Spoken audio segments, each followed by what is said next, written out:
strange time. Extraordinary events keep happening that undermine the stability of our world.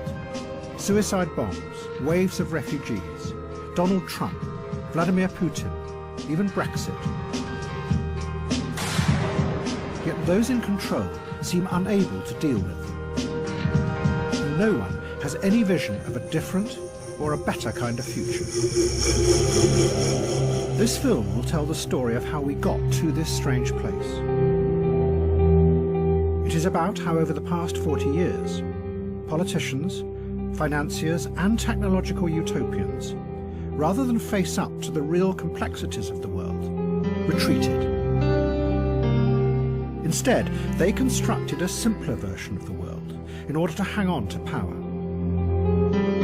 And as this fake world grew, all of us went along with it, because the simplicity was reassuring. Even those who thought they were attacking the system, the radicals, the artists, the musicians, and our whole counterculture, actually became part of the trickery. Because they too had retreated into the make-believe world. Which is why their opposition has no effect, and nothing ever changes. But this retreat into a dream world allowed dark and destructive forces to fester and grow outside. Forces that are now returning to pierce the fragile surface of our carefully constructed fake world.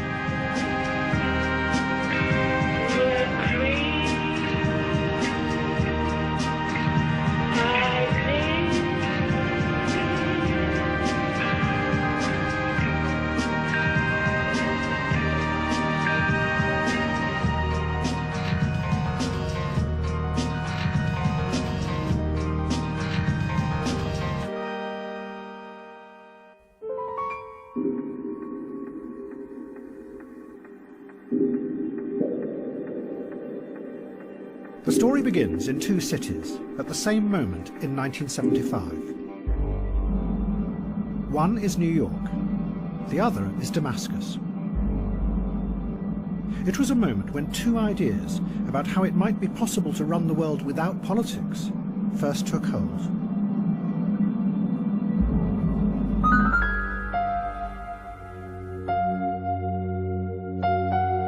In 1975, New York City was on the verge of collapse. For 30 years, the politicians who ran the city had borrowed more and more money from the banks to pay for its growing services and welfare. But in the early 70s, the middle classes fled from the city, and the taxes they paid disappeared with them. So the banks lent the city even more. But then they began to get worried about the size of the growing debt, and whether the city would ever be able to pay it back. And then one day in 1975, the banks just stopped.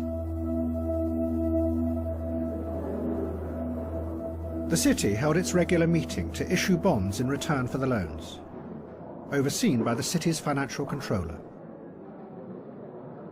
Good morning, ladies and gentlemen. Today, the City of New York is offering for competitive bidding sale 260 million tax anticipation notes, of which 100 million will mature on June 3rd, 1975. The banks were supposed to turn up at 11 a.m. But it soon became clear that none of them were going to appear. The meeting was rescheduled for 2 p.m, and the banks promised they would turn up.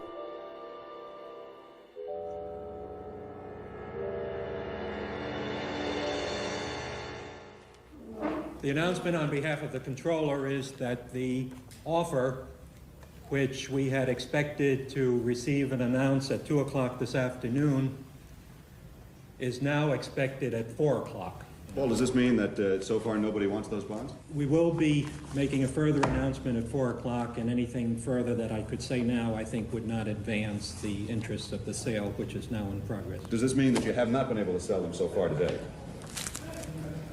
We will have a further announcement at 4 o'clock.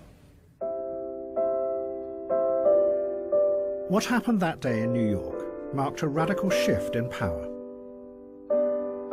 The banks insisted that in order to protect their loans, they should be allowed to take control of the city.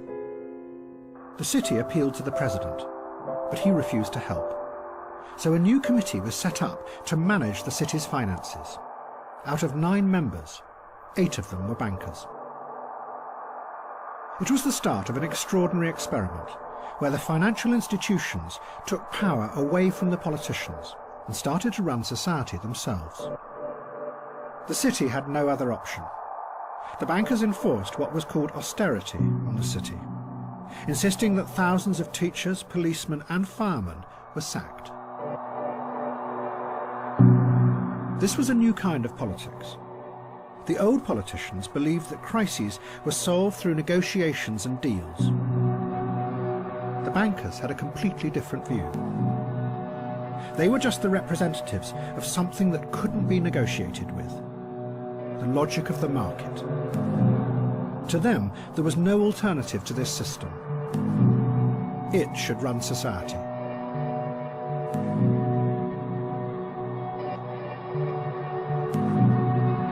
Just by shifting paper around, these slobs can make $60–65 million in a single transaction. That would take care of all of the layoffs in the city. So it's reckless, it's cruel, and it's a disgrace. There'd be a fair number of bankers, of course, who'd say, well, it's the unions who have been too greedy. Now, what would your reaction be to that? I guess they're right in a way. If you can make $60 million on a single transaction and a worker makes $8–9,000 a year, I suppose they're correct, and as they go back to their little estates in Greenwich, Connecticut, I want to wish them well, the slobs. But the extraordinary thing was, no one opposed the bankers. The radicals and the left-wingers, who 10 years before had dreamt of changing America through revolution, did nothing. They had retreated and were living in the abandoned buildings in Manhattan.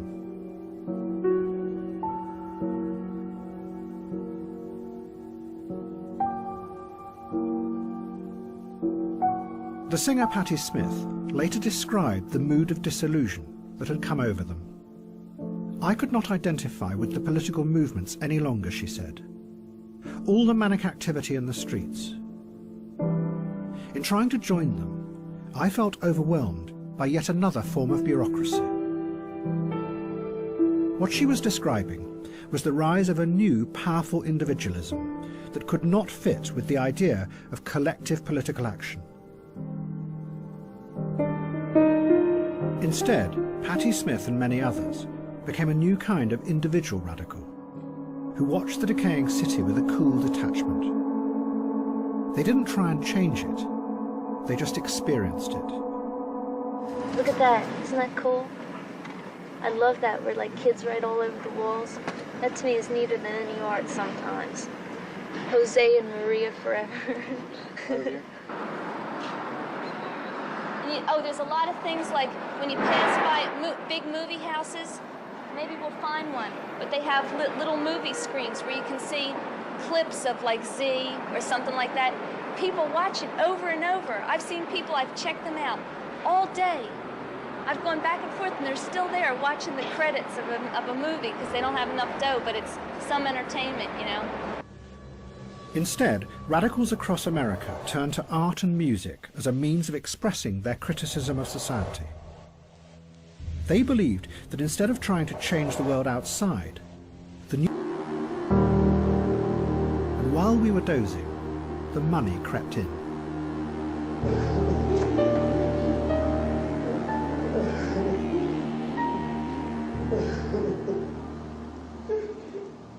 What's your date of birth, Larry?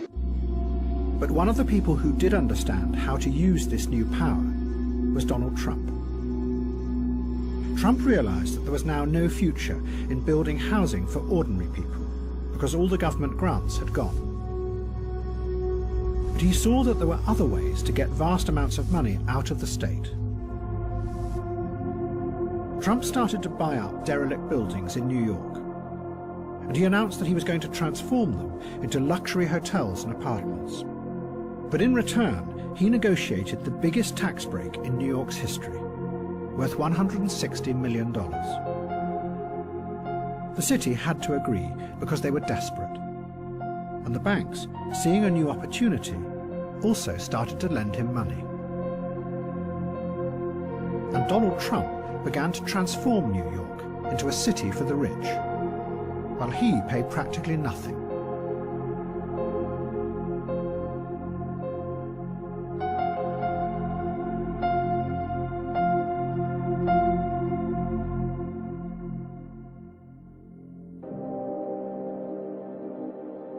At the very same time, in 1975, there was a confrontation between two powerful men in Damascus, the capital of Syria. One was Henry Kissinger, the US Secretary of State. The other was the President of Syria, Hafez al-Assad. The battle between the two men was going to have profound consequences for the world. And like in New York, it was going to be a struggle between the old idea of using politics to change the world and a new idea that you could run the world as a stable system.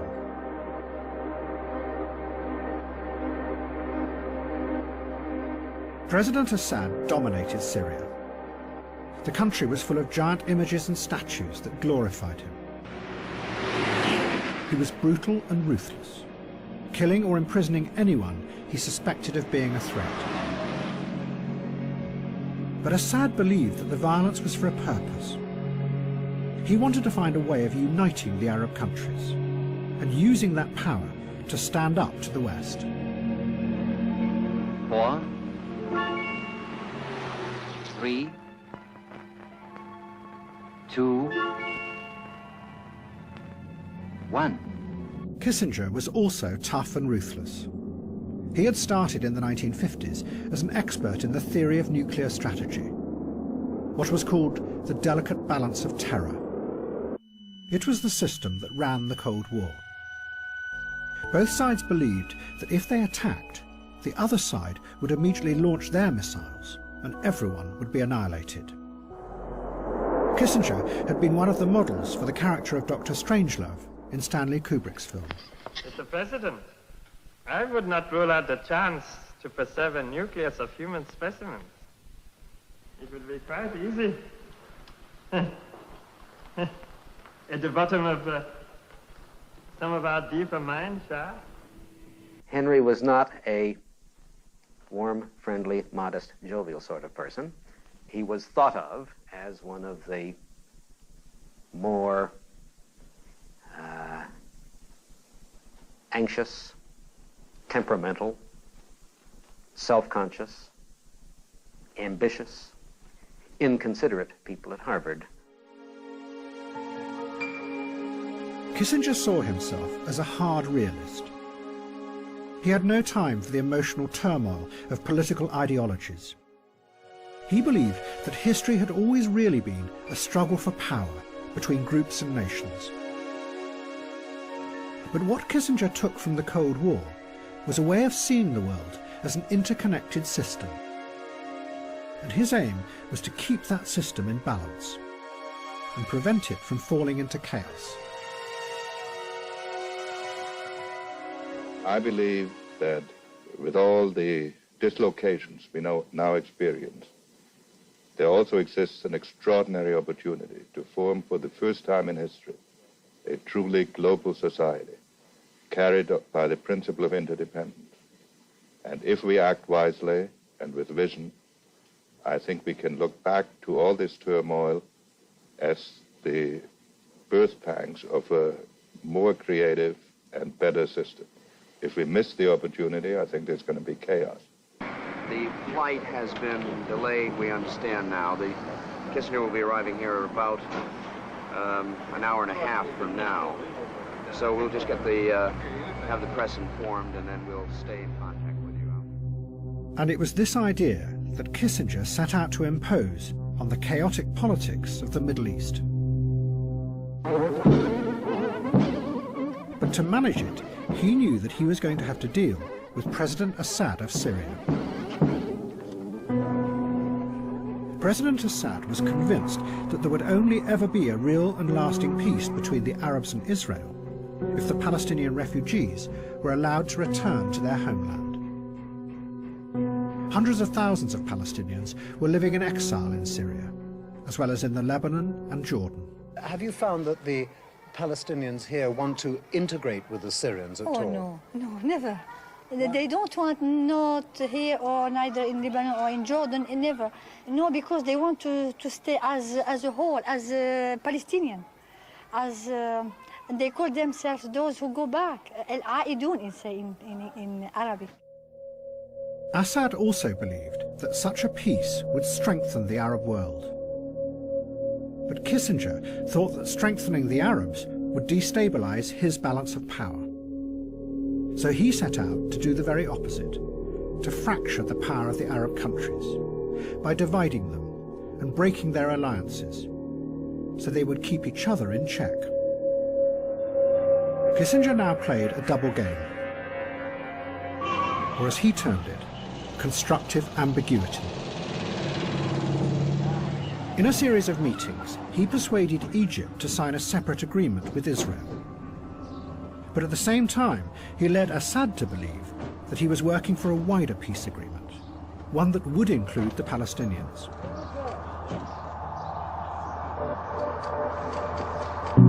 In reality, the Palestinians were ignored. They were irrelevant to the structural balance of the global system.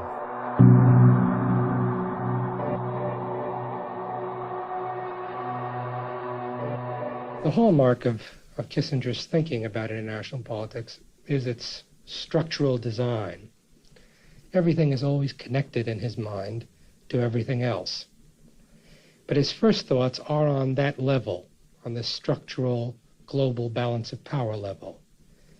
And as he addresses questions of human dignity, human survival, human freedom, I think they tend to come into his mind as an adjunct of the play of nations at the power game. When Assad found out the truth, it was too late. In a series of confrontations with Kissinger in Damascus, Assad raged about this treachery. He told Kissinger that what he had done would release demons hidden under the surface of the Arab world. Kissinger described their meetings. Assad's controlled fury, he wrote, was all the more impressive for its eerily cold, seemingly unemotional demeanor. Assad now retreated. He started to build a giant palace that loomed over Damascus, and his belief that it would be possible to transform the Arab world began to fade. A British journalist who knew Assad wrote, "Assad's optimism has gone. A trust in the future has gone. What has emerged instead is a brutal, vengeful Assad, who believes in nothing except revenge."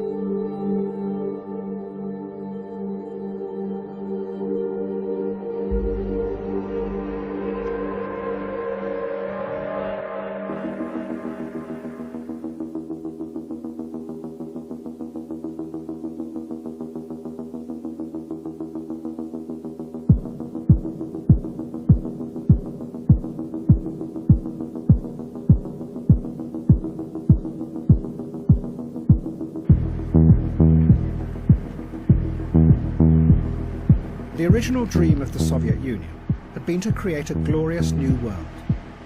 A world where not only the society, but the people themselves would be transformed.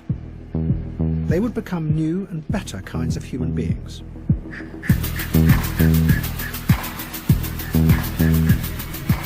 But by the 1980s, it was clear that the dream had failed.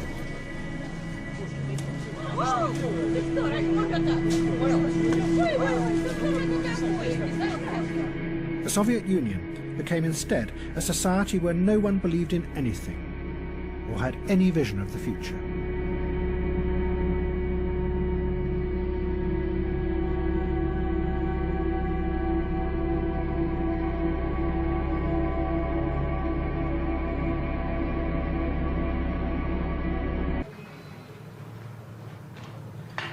А если у вас было желание, какое вы смотрели, вы выразите сейчас? Чего? Желание, если у вас есть, например, какое у вас было бы сейчас? Чего? Желание, мечта. Мечта? Да. Ну, как вам сказать? Не знаю дальше, что вам сказать. Мечта. Раньше не желая, не гадая, ничего не выйдет все равно. Я мечтала и гадала, у меня все наоборот идет. И теперь не верю и никогда не буду думать и мечтать. А вы верите? Кому? Что? Кому верить? Ну, не знаю, Богу. Богу? Никому не верю, ничего не верю.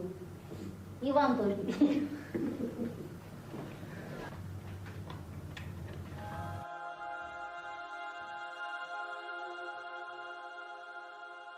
Ну, у тебя очень странная прическа. Где тебя так красиво подстригли? Знакомилась с панками московскими, они подстригли. А что это за течение-то, панки?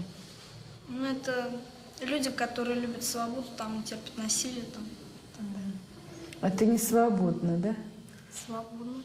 Ну, мне кажется, у тебя что-то случилось. Да, у меня ничего не случилось. У меня ничего не случилось. Ну, ясно. Потом тогда расскажешь. Потом, я понимаю, что тебе сейчас трудно говорить. В следующий раз расскажешь.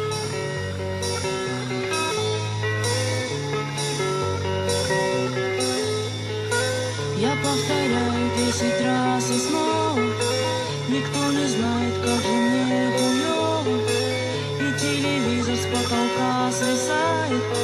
И как хуёво мне никто не знает.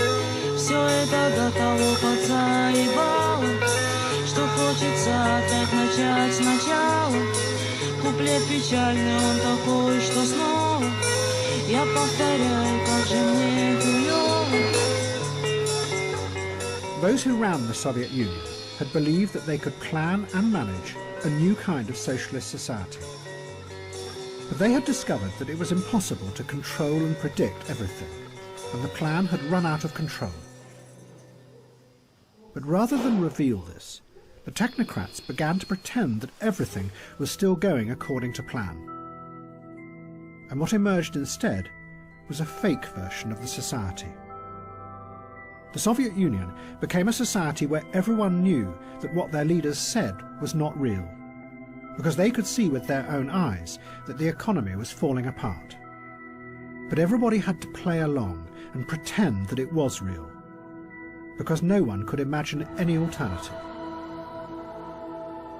One Soviet writer called it HyperNormalisation. You were so much a part of the system that it was impossible to see beyond it. The fakeness was hypernormal.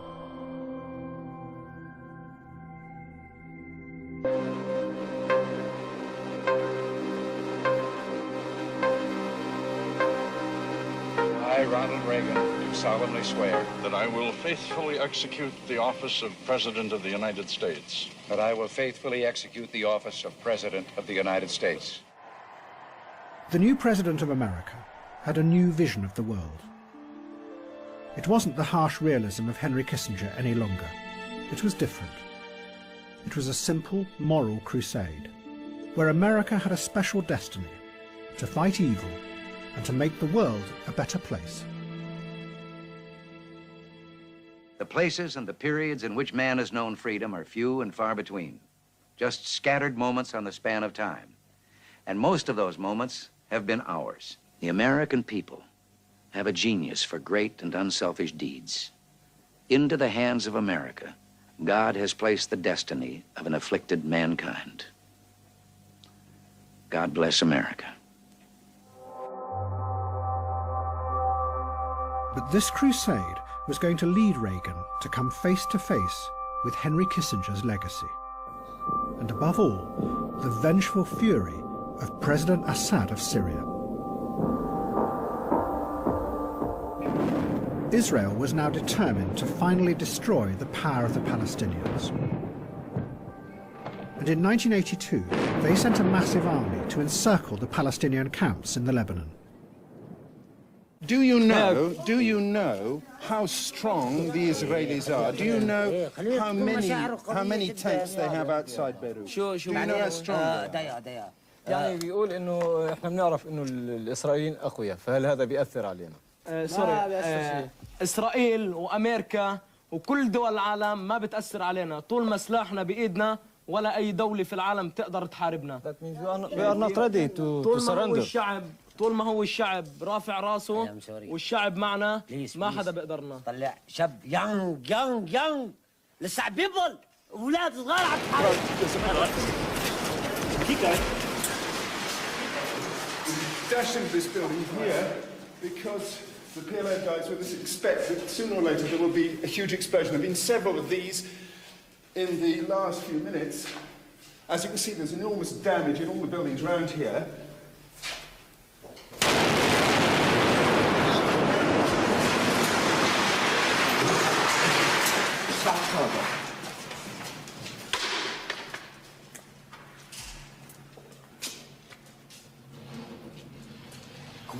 Quick.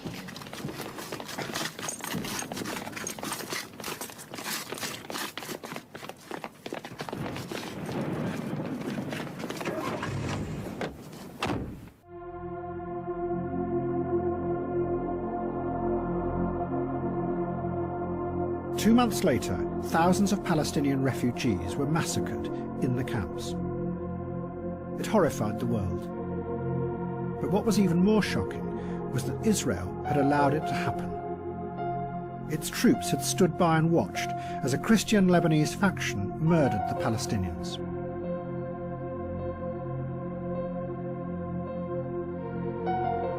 This was the first of the massacres we discovered yesterday. Now, 24 hours later, the stench here is appalling.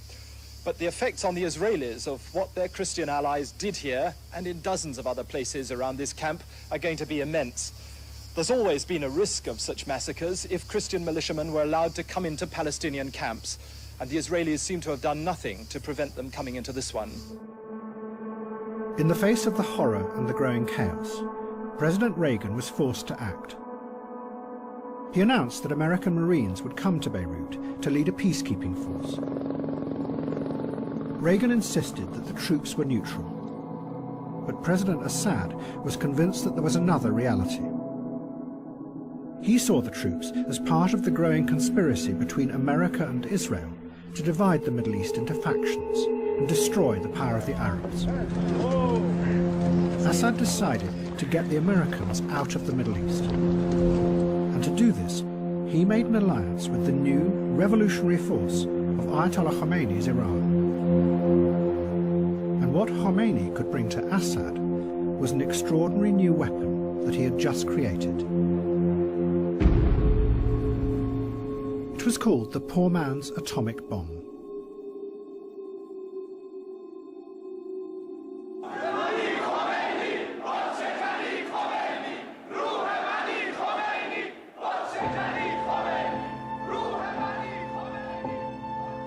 Ayatollah Khomeini had come to power 2 years before as the leader of the Iranian Revolution. But his hold on power was precarious. And Khomeini had developed a new idea of how to fight his enemies and defend the revolution. Khomeini told his followers that they could destroy themselves in order to save the revolution, providing that in the process they killed as many enemies around them as possible. This was completely new, because the Quran specifically prohibited suicide. In the past, you became a martyr on the battlefield because God chose the time and place of your death. But Khomeini changed this. He did it by going back to one of the central rituals of Shia Islam. Every year, Shiites march in a procession, mourning the sacrifice of their founder, Hussein. As they do, they whip themselves, symbolically reenacting Hussein's suffering.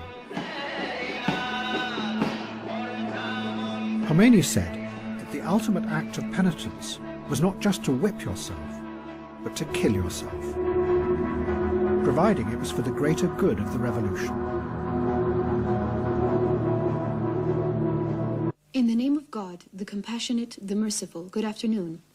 An Iraqi Soviet-made MiG-23 was shot down by the Air Force jet fighters of the Islamic Republic over the northwestern Iranian border region of Marivan at 10:08 hours local time Saturday, said the Joint Staff Command's communique numbered 1710. Khomeini had mobilized this force when the country was attacked by Iraq. Iran faced almost certain defeat because Iraq had far superior weapons. many of them supplied by America. So the revolutionaries took tens of thousands of young boys out of schools, put them on buses and sent them to the front line. Their job was to walk through the enemy's minefields, deliberately blowing themselves up in order to open gaps that would allow the Iranian army to pass through unharmed. It was organised suicide on a vast scale. This human sacrifice was commemorated in giant cemeteries across the country. Fountains flowing with blood-red water glorified this new kind of martyrdom.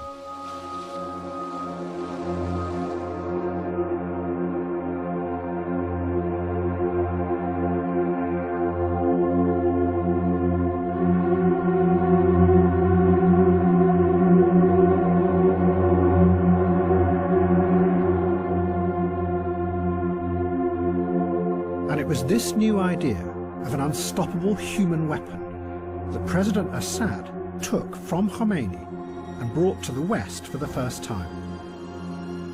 But as it travelled, it would mutate into something even more deadly. Instead of just killing yourself, you would take explosives with you into the heart of the enemy, and then blow yourself up, taking dozens or even hundreds along with you. It would become known as suicide bombing. In October 1983, 2 suicide bombers drove trucks into the US Marine barracks in Beirut. It was seeing something move that took me out of my trance. And then I recognized, oh yes, Marines were in that building. A lot of Marines were in that building. And that's when I ran down, and it was a black Marine. He looked white. The dust, it just covered him. The massive explosions killed 241 Americans. The bombers were members of a new militant group that no one had heard of. They called themselves Hezbollah, and although many of them were Iranian, they were very much under the control of Syria and the Syrian intelligence agencies. President Assad was using them as his proxies to attack America. Whoever carried out yesterday's bombings, Shia Muslim fanatics, devotees of the Ayatollah Khomeini, or whatever, it is Syria who profits politically. The most significant fact is that the dissidents live and work with Syrian protection. So it is to Syria, rather than to the dissident group's guiding light, Ayatollah Khomeini of Iran, that we must look for an explanation of the group's activities.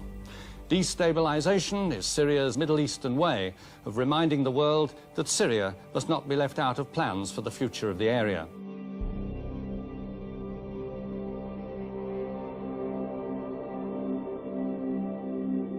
There are no words that can express our sorrow and grief over the loss of those splendid young men and the injury to so many others. But these deeds make so evident the bestial nature of those who would assume power if they could have their way and drive us out of that area.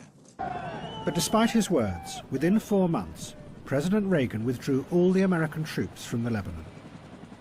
The Secretary of State, George Shultz, explained, "We became paralyzed by the complexity that we faced," he said.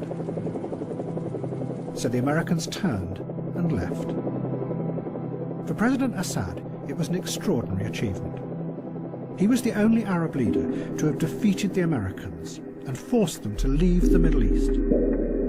He had done it by using the new force of suicide bombing. A force that, once unleashed, was going to spread with unstoppable power. But at this point, both Assad and the Iranians thought that they could control it. And what gave it this extraordinary power was that it held out the dream of transcending the corruptions of the world and entering a new and better realm. One should defend the realm of Islam and Muslims against heretics and invaders. And to fulfill this duty, one should even sacrifice one's life. We believe that martyrs can overlook our deeds from the other world. It means that after death, the martyr lives and can still witness this world.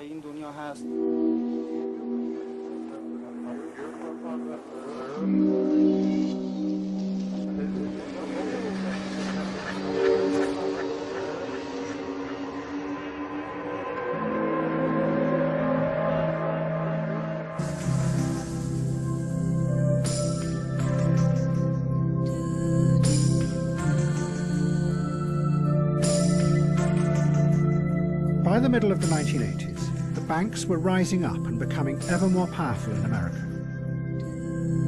What had started 10 years before in New York, the idea that the financial system could run society, was spreading. But unlike older systems of power, it was mostly invisible.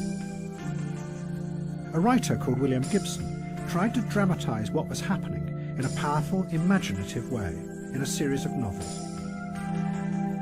Gibson had noticed how the banks and the new corporations were beginning to link themselves together through computer systems. What they were creating was a series of giant networks of information that were invisible to ordinary people and to politicians. But those networks gave the corporations extraordinary new powers of control.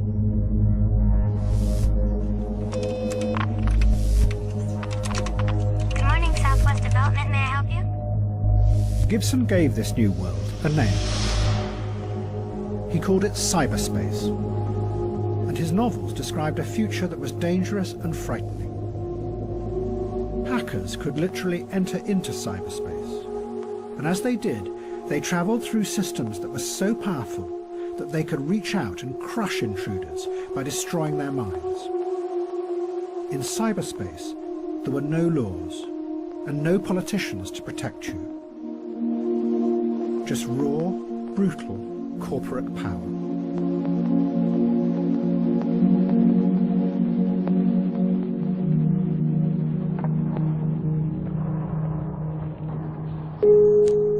But then, a strange thing happened. A new group of visionaries in America took Gibson's idea of a hidden, secret world and transformed it into something completely different. They turned it into a dream of a new utopia.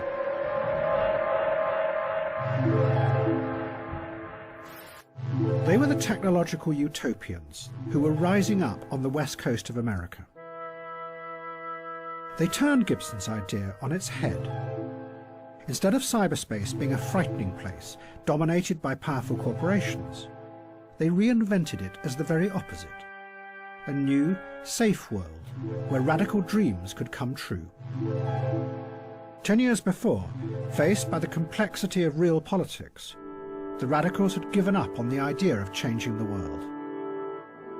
But now, the computer utopians saw in cyberspace an alternative reality, a place they could retreat to, away from the harsh right-wing politics that now dominated Reagan's America. The roots of this vision lay back in the counterculture of the 1960s, and above all, with LSD.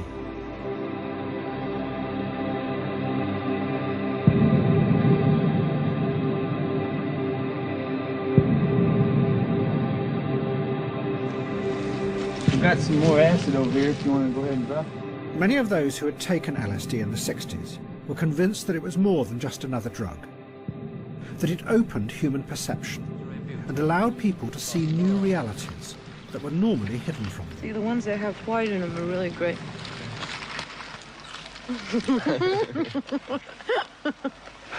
Like a rabbit. It freed them from the narrow, limited view of the world that was imposed on them by politicians and those in power. In the United States, in the next 5, 10, 15 years, you're going to see more and more people taking LSD and making it a part of their lives, so there will be an LSD country within 15 years, an LSD society.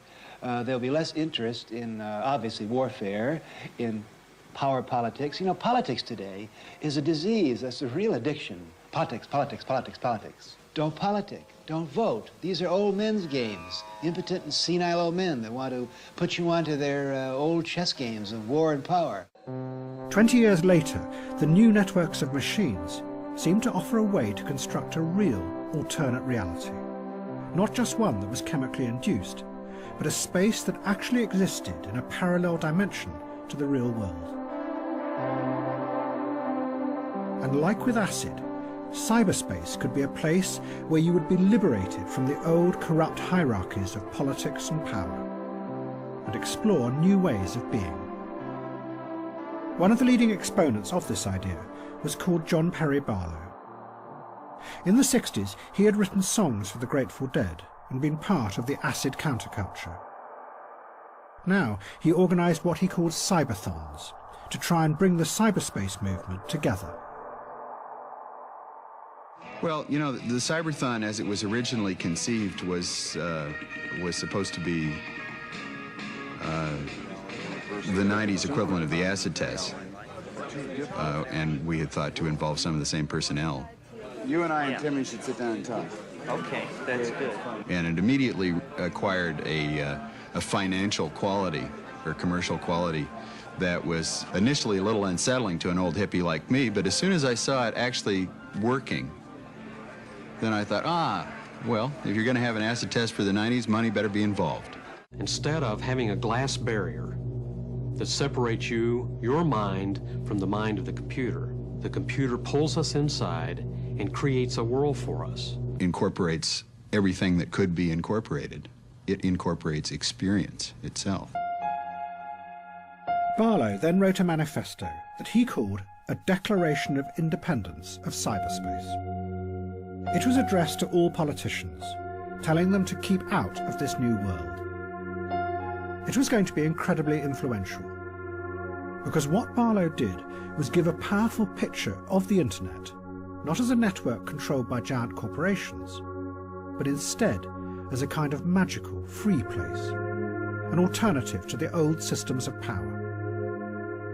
It was a vision that would come to dominate the internet over the next 20 years. Governments of the industrial world, cyberspace does not lie within your borders. We are creating a world where anyone, anywhere, may express his or her beliefs, no matter how singular, without fear of being coerced into silence or conformity. I declare the global social space we are building to be naturally independent of the tyrannies you seek to impose on us. We will create a civilization of the mind in cyberspace. May it be more humane and fair than the world your governments have made before. It's begun.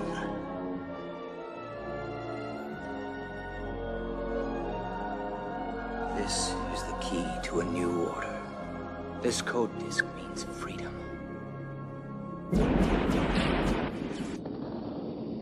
But two young hackers in New York thought that Barlow was describing a fantasy world, that his vision bore no relationship at all to what was really emerging online. They were cult figures on the early online scene, and their fans followed and recorded them. They called themselves Fiber Optic and Acid Freak, and they spent their time exploring and breaking into giant computer networks that they knew were the hard realities of modern digital power.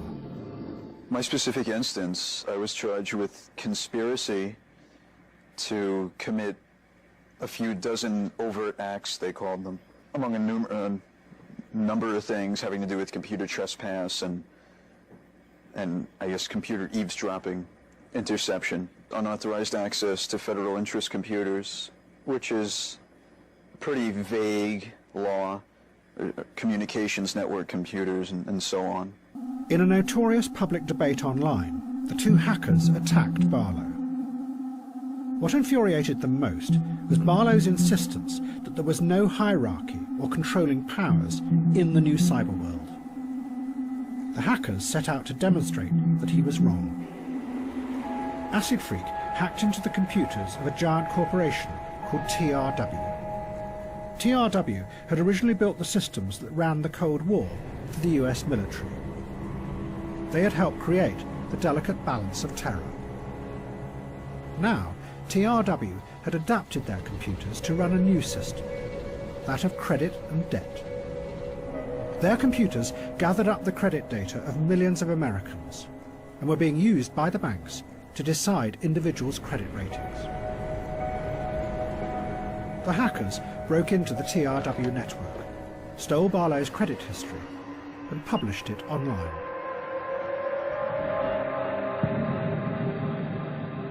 The hackers were demonstrating the growing power of finance, how the companies that ran the new systems of credit knew more and more about you, and increasingly used that information to control your destiny. And the system that was allowing this to happen were the new giant networks of information connected through computer servers. The hackers were questioning whether Barlow's utopian rhetoric about cyberspace might really be a convenient camouflage, hiding the emergence of a new and growing power that was way beyond politics.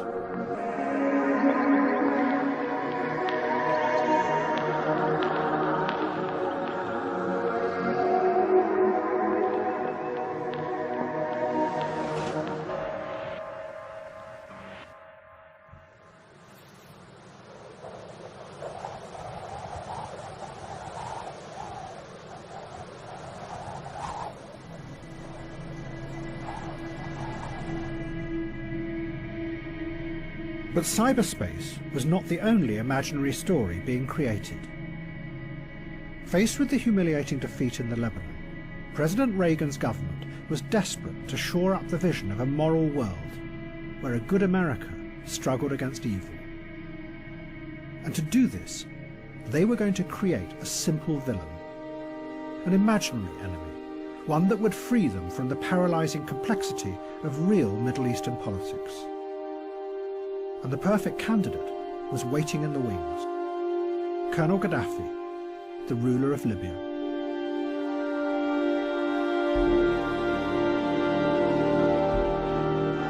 The Americans were going to ruthlessly use Colonel Gaddafi to create a fake terrorist mastermind.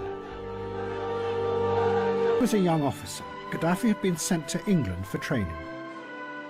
And he had detested the patronizing racism that he said he had found at the heart of British society. Yes, I attended a course. I have been in England since 1966, from April to August. You had the best months? I was in Beaconsfield, a village called Beaconsfield, in Army School. In fact, we ill-treated in that place from some British officers. I think those officers were Jews, maybe Jews. But ill-treated in what sort of way? In many ways. They ill-treat us every time. By being rude or by being bullying or? In their own behavior towards us, they ill-treat us. They hate us anyhow because of colonization. It is a result of colonialism. Once in power, Gaddafi had developed his own revolutionary theory, which he called the Third Universal Theory. It was an alternative, he said, to communism and capitalism. He published it in a green book, but practically no one read it. He had sent money and weapons to the IRA in Ireland to help them overthrow the British ruling class. But all the other Arab leaders rejected him and his ideas. They thought that he was mad. And by the mid-1980s, Gaddafi was an isolated figure, with no friends and no global influence. Then suddenly that changed. In December 1985, terrorists attacked Rome and Vienna airports simultaneously, killing 19 people, including 5 Americans. There was growing pressure on President Reagan to retaliate. It's time to rename your State Department the Capitulation Department. Get off of your stick, Mr. President. The American people are sick and tired of being kicked around. You talk tough. Let's see you use some of these billions and billions and billions of dollars worth of weapons that you've asked us to approve. Your words are cheap talk. President Reagan immediately announced that Colonel Gaddafi was definitely behind the attacks. These murderers could not carry out their crimes without the sanctuary and support provided by regimes such as Colonel Gaddafi's in Libya. The Rome and Vienna murders are only the latest in a series of brutal terrorist acts committed with Gaddafi's backing. But the European security services who investigated the attacks were convinced that Libya was not involved at all, and that the mastermind behind the attacks was in fact Syria, that the terrorists had been directed by the Syrian intelligence agencies. But the Americans say that the attack at Rome airport was organized by Gaddafi, not by Damascus. No. What do you say? We don't have any evidence. You have no evidence supporting such affirmation. The only evidence we have shows a Syrian connection.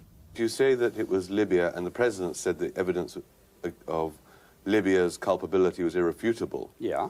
But the Italian authorities to whom I've spoken say emphatically on the record that their investigations have shown that it was entirely masterminded by Syria. I don't agree with that at all. Well, they've interrogated the surviving terrorists. I must just say I don't agree with that.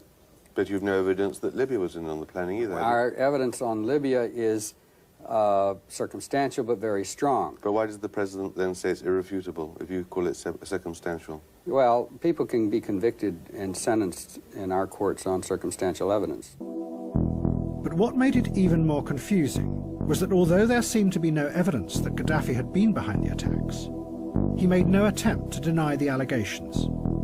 Instead, he went the other way and turned the crisis into a global drama. It is not a time of saying, it is a time of work, time of confrontation. Threatening suicide attacks against America. This hostile position cannot be explained in racist and crusade terms. Suicidal attacks will have to be an answer to a military attack. But Libya is not affected by such measures that Reagan has declared. Stinking, rotten crusader. Gaddafi now started to play a role that was going to become very familiar. He grabbed the publicity that had been given to him by the Americans and used it dramatically. He promoted himself as an international revolutionary who would help to liberate oppressed peoples around the world, even the blacks in America. Gaddafi arranged for a live satellite link to a mass meeting of the Nation of Islam in Chicago. Brothers and sisters, it is with great honor and privilege that I present to you the leader of the Al-Fatah revolution from Libya, our brother Muammar al-Gaddafi. Gaddafi told them that Libya was now their ally in their struggle against white America. And to express my full support and support of my country to your struggle for freedom, for emancipation. Gaddafi promised that he would supply weapons to create a black army in America of 400,000 men. If white America refuses to accept blacks as US citizens, he told them, it must therefore be destroyed.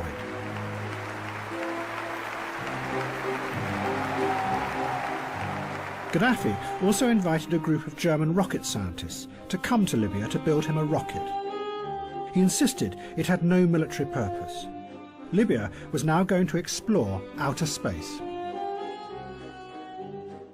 I think it is peaceful and civilian activity for investigation of space and something like this. And It has nothing to do with any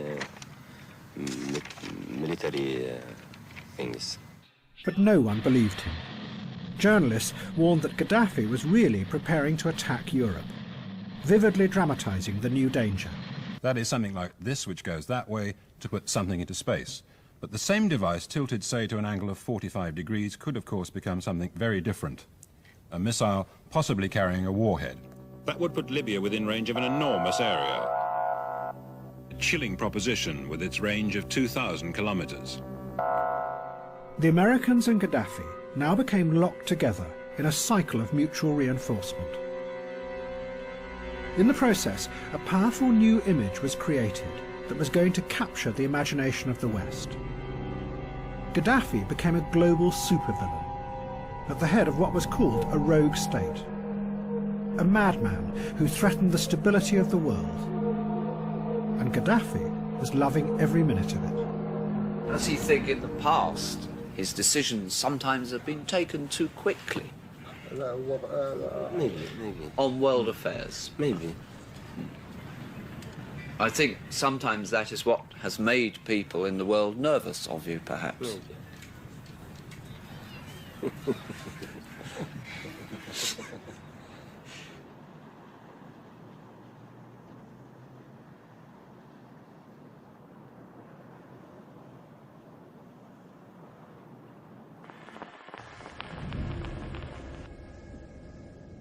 Then there was another terrorist attack at a discotheque in West Berlin. A bomb killed an American soldier and injured hundreds. The Americans released what they said were intercepts by the National Security Agency that proved that Colonel Gaddafi was behind the bombing, and a dossier that they said proved that he was also the mastermind behind a whole range of other attacks. President Reagan ordered the Pentagon to prepare to bomb Libya. But again, there were doubts, this time within the American government itself. There were concerns that analysts were being pressured to make a case that didn't really exist. And to do it, they were taking Gaddafi's rhetoric about himself as a global revolution and his manic ravings, and then representing them as fact. And in the process, together, the Americans and Gaddafi were constructing a fictional world. The analyst was certainly, I'm convinced, pressured into developing a prima facie case against the Libyan government.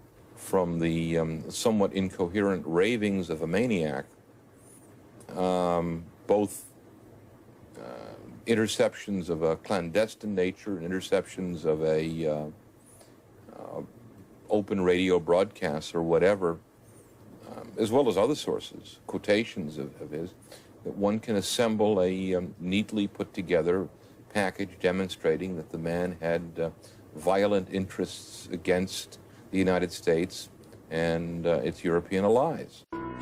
The European intelligence agencies told the Americans that they were wrong, that it was Syria that was behind the bombing, not Libya. But the Americans had decided to attack Libya because they couldn't face the dangerous consequences of attacking Syria. Instead, they went for Gaddafi, a man without friends or allies. Libya were less downside consequences, if you will. There's less Arab support for Gaddafi. We figured there would be less Soviet support for Gaddafi. There's no question but what Libya was more vulnerable than Syria and Iran. It was a soft and target. that is certainly an element, of course. In April 1986, the Americans attacked Libya. Their targets included Colonel Gaddafi's own house. Immediately after the attack, Gaddafi appeared in the ruins to describe what had happened. The family were asleep, and my wife was, that day, tied down to the bed because she had a slip disc. I tried to rescue the children, and the house started to collapse, as you can see, and the books started to burn. They concentrated on the children's room so that they would kill all the children. Our small adopted daughter was killed. and 2 of our children were injured. But yet again, Gaddafi might have been lying. Ever since then, there have been rumours that his adopted daughter actually survived. But many other children were killed in the raid because the American bombing was so inaccurate. Gaddafi realised that the attention of the whole world was now focused on him, and he grabbed the moment to promote his own revolutionary theory, the Third Way, as a global alternative to democracy. I feel that I am really responsible for conveying the Third World Theory and the Green Book to the rising generation, to the young American and British people, so that we can rescue America and Britain and these generations of young people from this theory this electoral party theory, which enabled an imbecile like Reagan to rule the mightiest power on earth and use it to destroy other people's homes, and enabled a harlot like Thatcher to rule a great nation like Britain.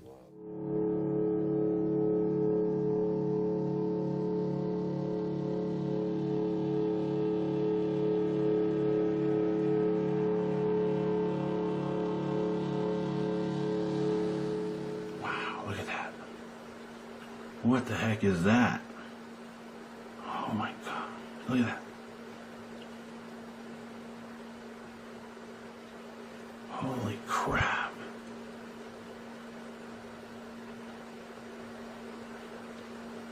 It's just moving really slowly. Wow. What is it doing? What the heck?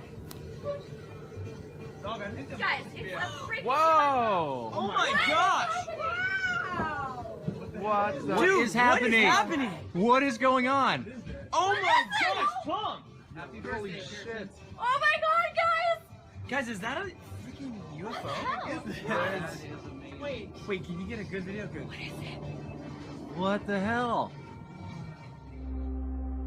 In the 1980s, more and more people in the United States reported seeing unexplained objects and lights in the sky. At the same time, investigators who believed in UFOs revealed that they had discovered top-secret government documents that stated that alien craft had visited Earth. The documents had been hidden for 20 years, and they seemed to prove that there had been a giant cover-up. But actually, the reality was even stranger. The American government might have been making it all up, that they had created a fake conspiracy to deliberately mislead the population. The lights that people imagined were UFOs may in reality have been new high-technology weapons that the US government were testing.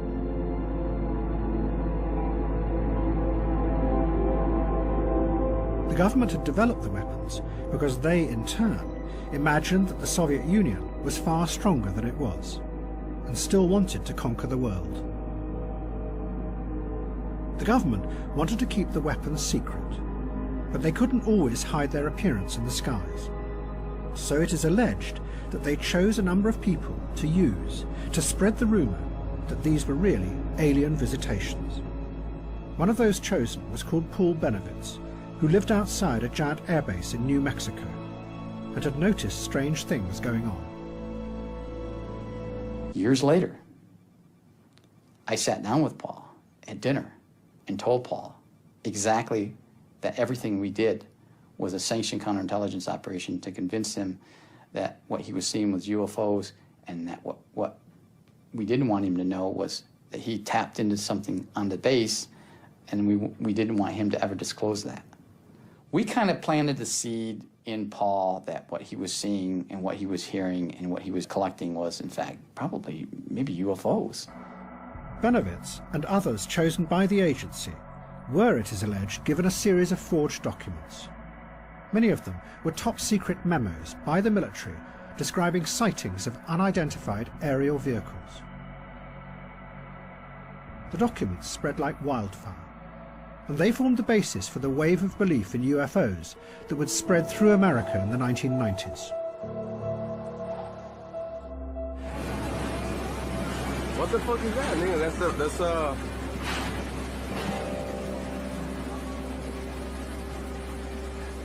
That's crazy, bro.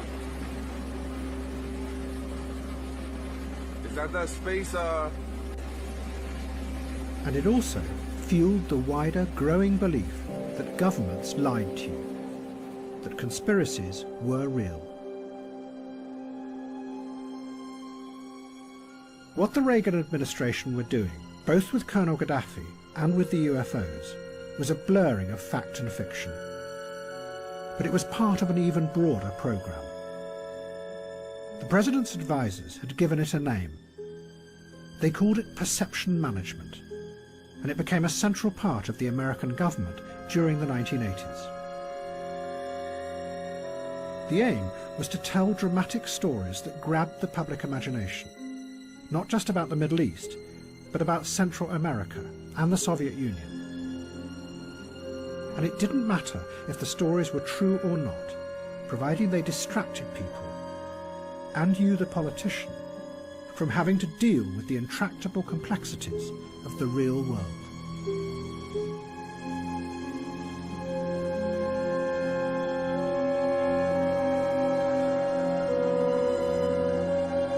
Reality became less and less of an important factor in American politics. It wasn't what was real that was driving anything, or the facts driving anything. It was how you could turn those facts, or twist the facts, or even make up the facts, to make your opponent look bad. So perception management became a device, and the facts could be twisted. Anything could be anything. It becomes, how can you manipulate the American people? And in the process, reality becomes what? Reality becomes simply something to play with to achieve that end. Reality is not important in this context. Reality is simply something that you handle. But something was about to happen that would demonstrate dramatically just how far the American government had detached from reality. The Soviet Empire was about to implode.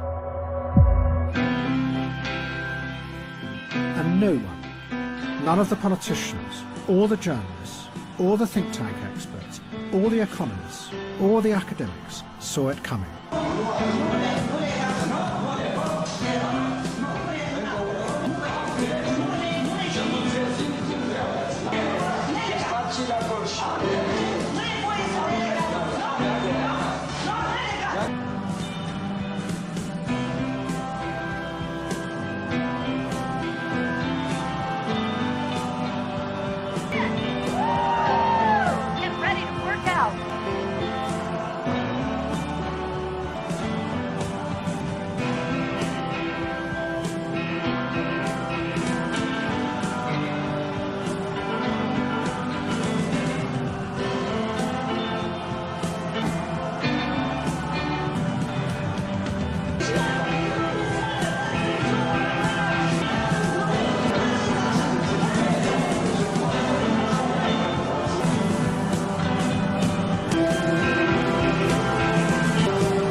The collapse of the Soviet Union also had a powerful effect on the West. For many, it symbolized the final failure of the dream that politics could be used to build a new kind of world. What was going to emerge instead was a new system that had nothing to do with politics. A system whose aim was not to try and change things, but rather to manage a post-political world.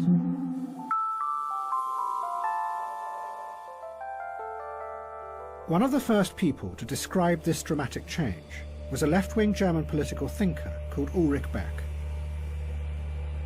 Beck said that any politician who believed that they could take control of society and drive it forward to build a better future was now seen as dangerous. In the past, politicians might have been able to do this, but now they were faced with what he called a runaway world, where things were so complex and interconnected, and modern technologies so potentially dangerous, that it was impossible to predict the outcomes of anything you did. The catalogue of environmental disasters proved this. Politicians would have to give up any idea of trying to change the world. Instead, their new aim would be to try and predict the dangers in the future, and then find ways to avoid those risks. Although Beck came from the political left, the world he saw coming was deeply conservative. The picture he gave was of a political class reduced to trying to steer society into a dark and frightening future, constantly peering forward and trying to see the risks coming towards them. Their only aim, to avoid those risks and keep society stable. It only lasted for a few seconds, so you're basically shocked you really didn't know what was going on at the time. Where were you in the building and where was the explosion? Oh my God! But a system that could anticipate the future and keep society stable was already being built, pieced together from all kinds of different and sometimes surprising sources, all of them outside politics. One part of it was taking shape in a tiny town in the far northwest of the United States called East Wenatchee. It was a giant computer whose job was to make the future predictable.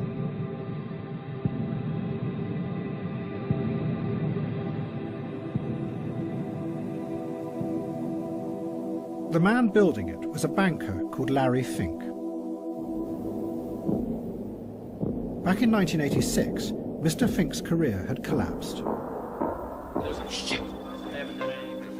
He lost $100 million in a deal and had been sacked. He became determined it wouldn't happen again. Fink started a company called BlackRock and built a computer he called Aladdin. It is housed in a series of large sheds in the apple orchards outside Wenatchee. Fink's aim was to use the computer to predict with certainty what the risk of any deal or investment was going to be. The computer constantly monitors the world, and it takes things that it sees happening and then compares them to events in the past. It can do this because it has in its memory a vast history of the past 50 years, not just financial, but all kinds of events. Out of the millions and millions of correlations, the computer then spots possible disasters, possible dangers lying in the future, and moves the investments to avoid any radical change and keep the system stable. Today I'm going to deliver 1.8 million reports. Execute 25,000 trades. And avert 3,000 disasters. I'm going to monitor interest rates in Europe. Silver prices in Asia. Droughts in the Midwest. I'm going to witness 4 billion shares change hands on the New York Stock Exchange. And record the effects on 14 trillion in assets across 20,000 portfolios. I am Aladdin. I am Aladdin. And today, I'll find the numbers behind the numbers. I will see the trends the models don't. The connections. The risks. I am Aladdin. I am Aladdin, and I will get the data right. I am 25 million lines of code. Written by hundreds of people. Across 2 decades. I'm smarter than any algorithm. More powerful than any processor. Because I am Aladdin. Because I am Aladdin. I am Aladdin. I am Aladdin. Aladdin has proved to be incredibly successful. The assets it guides and controls now amount to $15 trillion, which is 7% of the world's total wealth.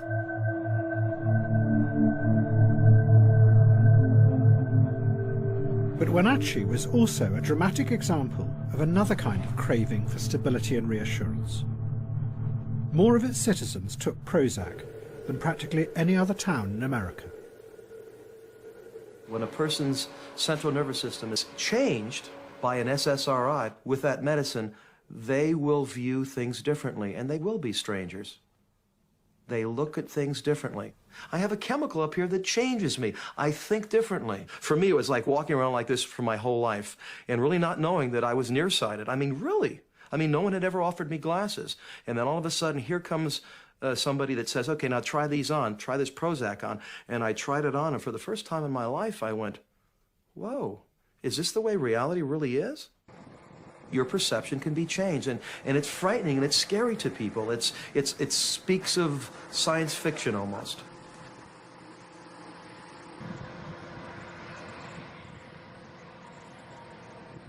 Well, the medicine just kind of lets you listen to what needs to go on. And then your doctor, you know, every time you come back, he says, you're looking so much better. And then he just, like Jim, every time I come in, he goes, you are so beautiful, you know? And he isn't even sucking up. I mean, he's being nice, you know? You're beautiful, you're nice, you're friendly, you've got so much going for you. And I think, yeah, I do, yeah. So I go out and I tell my friends, oh, I feel so much better about myself. You know, Mom goes out, oh, I feel so much better about myself. So your friends start saying, you know, I've seen such an improvement. I've seen such improvement. And everybody improves all the way around. They see improvement. You know, it's like everybody's kind of brainwashing each other into being happy. But there was a more effective way of reassuring people that was being developed that did not involve medication. It too came from computer systems, but this time artificial intelligence. But the way to do it had been discovered by accident.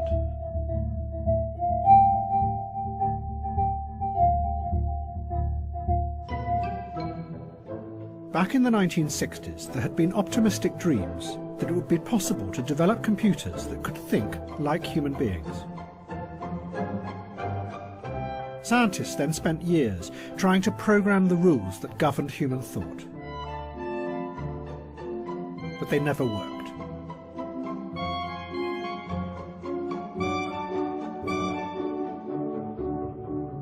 One computer scientist at MIT became so disillusioned that he decided to build a computer program that would parody these hopeless attempts.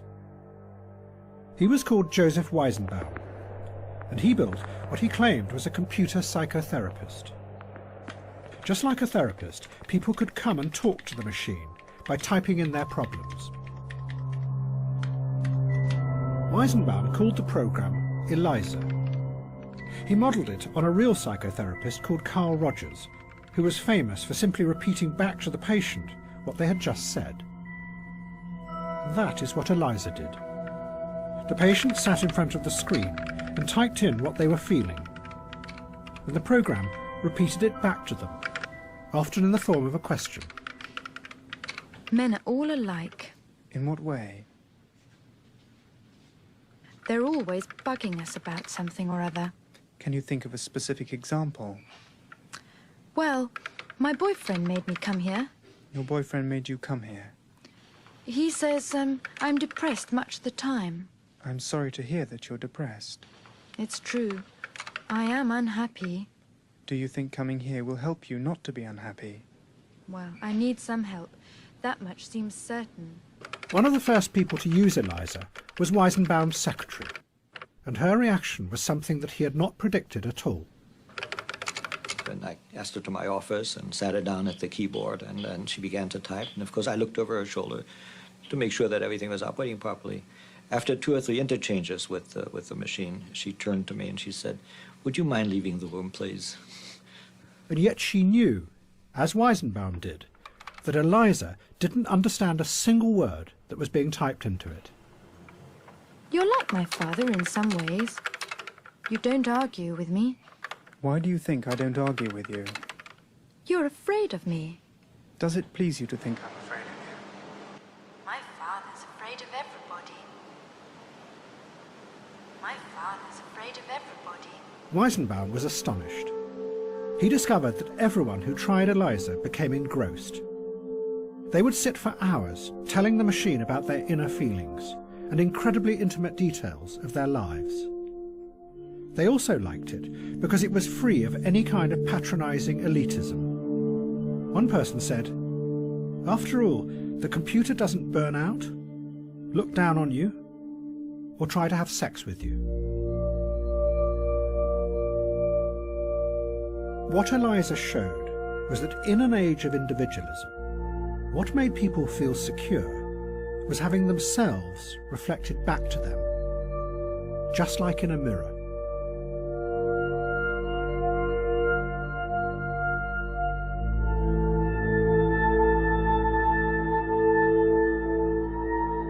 Artificial intelligence changed direction and started to create new systems that did just that, but on a giant scale. They were called intelligent agents. They worked by monitoring individuals, gathering vast amounts of data about their past behaviour, and then looked for patterns and correlations from which they could predict what they would want in the future. It was a system that ordered the world in a way that was centred around you. And in an age of anxious individualism, frightened of the future, that was reassuring, just like Eliza. A safe bubble that protected you from the complexities of the world outside.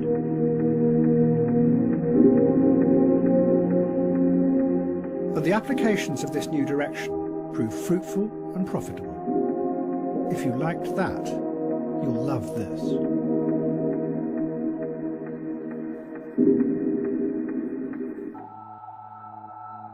What was rising up in different ways was a new system that promised to keep the world stable. Its tentacles reached into every area of our lives. Finance promised that it could control the unpredictability of the free market, while individuals were more and more monitored to stabilize their physical and mental states. And increasingly, the intelligent agents online predicted what people would want in the future and how they would behave. But the biggest change was to politics. In a world where the overriding aim was now stability, politics became just part of a wider system of managing the world. The old idea of democratic politics, that it gave a voice to the weak against the powerful, was eroded. And a resentment began to quietly grow out on the edges of society.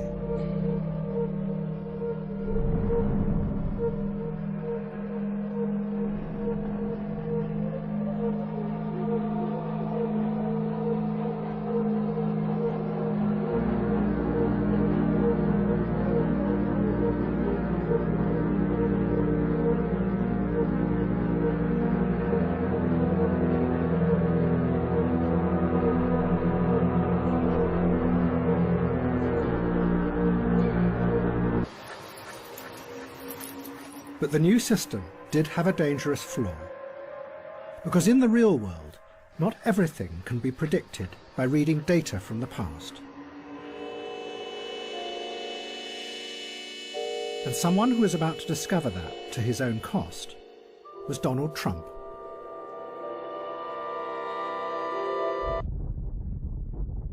One day, a man called Jess Markham received a phone call. It was from Donald Trump, and Trump was desperate for help. Markham was a strange, mysterious figure. He had been a nuclear scientist in the 1950s and studied the effect of radiation from nuclear weapons on the human body. Then Markham had gone to Las Vegas and become obsessed by gambling. He had a photographic memory, and he used it to instantly process the data of the games as they were played. From that, he could predict the outcome. And he always won. The Las Vegas gangsters were fascinated by him. They called him the Automat. Where are we going? Let's go. Go. Donald Trump was one of the heroes of the age. But in reality, much of his success was a facade. The banks that had lent Trump millions had discovered that he could no longer pay the interest on the loans. You're right. Trump's empire was facing bankruptcy. His wife Ivana hated him because he was having an affair with Miss Hawaiian Tropic 1985. And then, a famous Japanese gambler called Akio Kashiwagi came to one of Trump's casinos and started to win millions of dollars in an extraordinary run of luck. Trump, who was desperate for money, panicked as day after day he watched millions being siphoned out of his casino. So he turned for help to Jess Markham. Markham came to Trump's casino in Atlantic City. He analysed all the data about the way that Kashiwagi had been playing. He then told Trump to suggest a particular high-stakes game that he knew the Japanese gambler could not resist. His model, Markham said, predicted that Kashiwagi had to lose. And after 5 agonising days, he did. Kashiwagi lost $10 million, and he gave up. Donald Trump was elated. He thought he'd got his money back.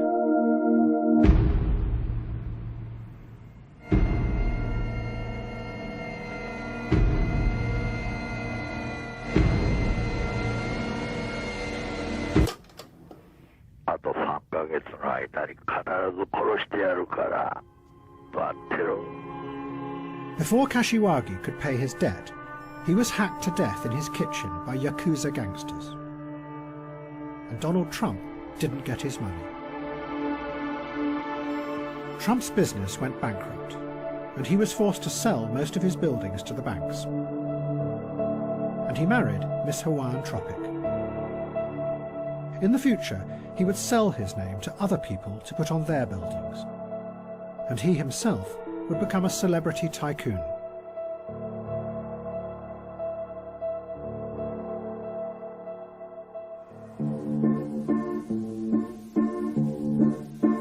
President Assad didn't want stability. He wanted revenge.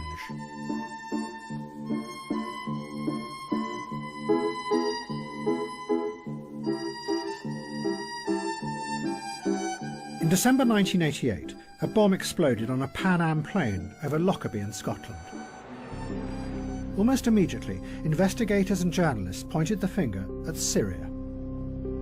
The bombing had been done, they said, in revenge for the Americans shooting down of an Iranian airliner in the Gulf a few months before. And for 18 months, everyone agreed that this was the truth. But then, a strange thing happened. The security agencies said that they had been wrong. It hadn't been Syria at all. It was Libya who had been behind the Lockerbie bombing.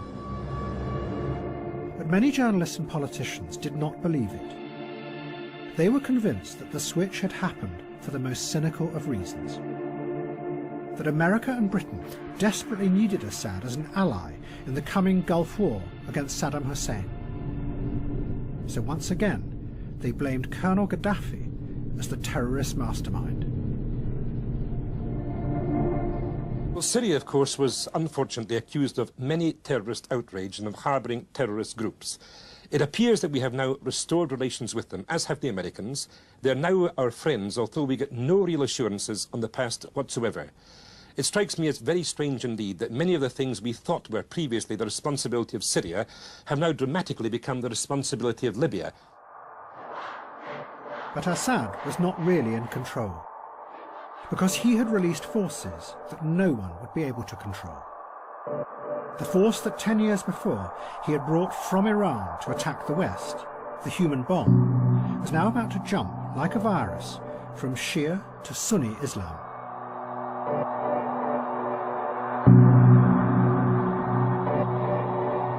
In December 1992, the militant group Hamas kidnapped an Israeli border guard and stabbed him to death. The Israeli response was overwhelming. They arrested 415 members of Hamas, put them on buses, and took them to the top of a bleak mountain in southern Lebanon.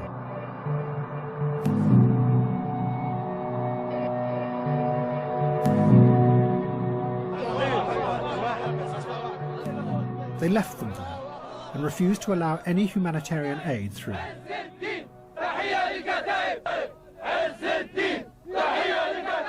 But the Israelis had dumped the Hamas militants in an area controlled by Hezbollah. They spent 6 months there, and during that time they learnt from Hezbollah how powerful suicide bombing could be. Hezbollah told them how they had used it to force the Israelis out of Beirut and back to the border. The first sign that the idea had spread to Hamas was when a group of the deportees marched in protest towards the Israeli border, dressed as martyrs, as the Israelis shelled them.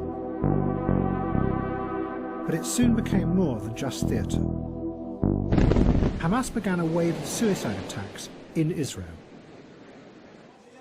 Just before 9, at the height of Tel Aviv's rush hour, the bomb ripped apart a commuter bus.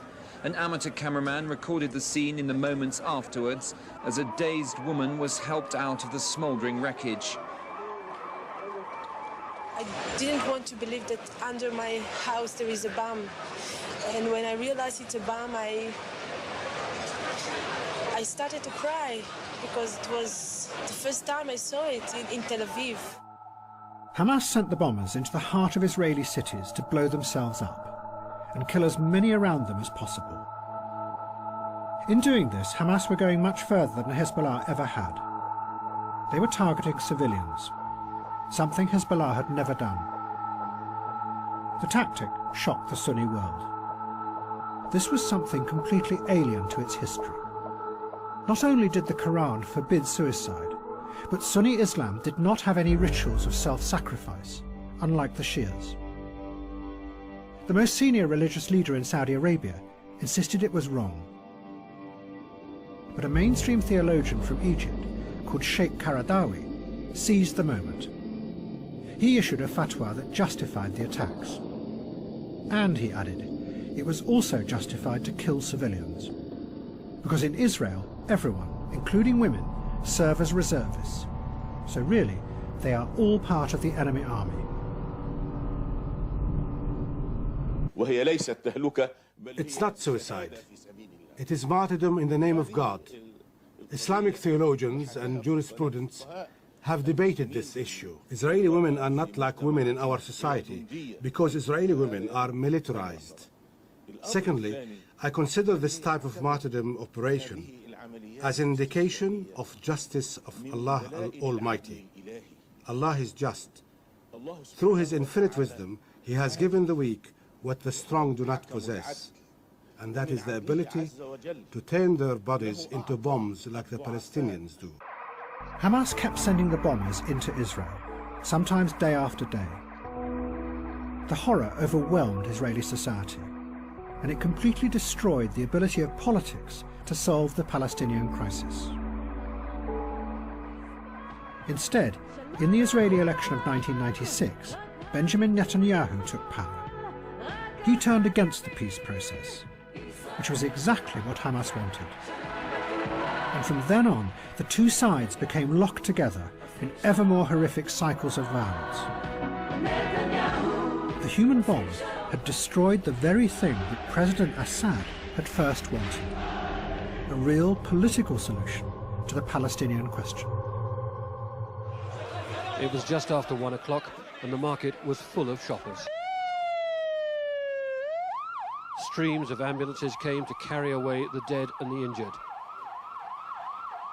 It was a place of appalling suffering, but even with the first grief came the immediate political impact on the peace process. It's impossible. This moment it will be the end, must be the end of this bloody peace process.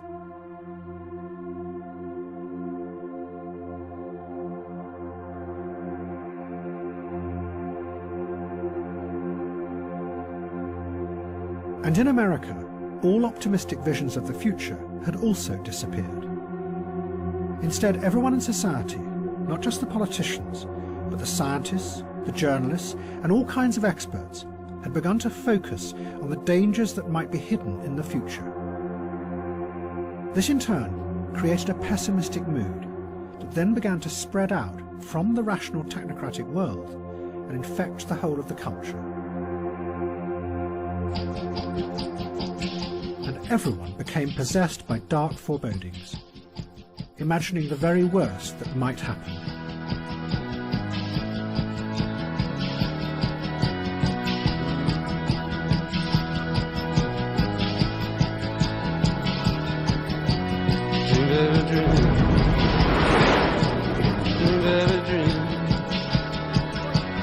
Dream, baby, dream. Dream, baby, dream. Forever.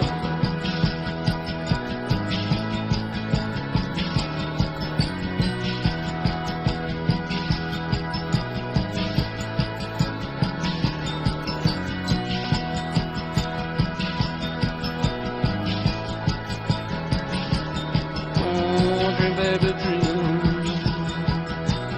Dream, baby, dream. Dream, baby, dream. Dream, baby, dream. Forever.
Why you keep that blame Monday?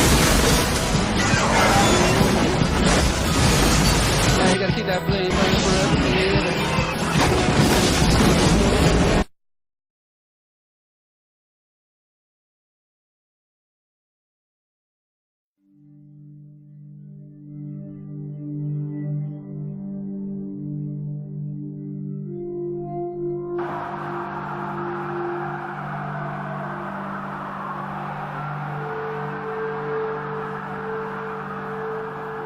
The attacks in September 2001 were suicide bombs, but now on a huge scale. They demonstrated the terrifying power of this new force to penetrate all defences. They had come to kill thousands of Americans on their own soil.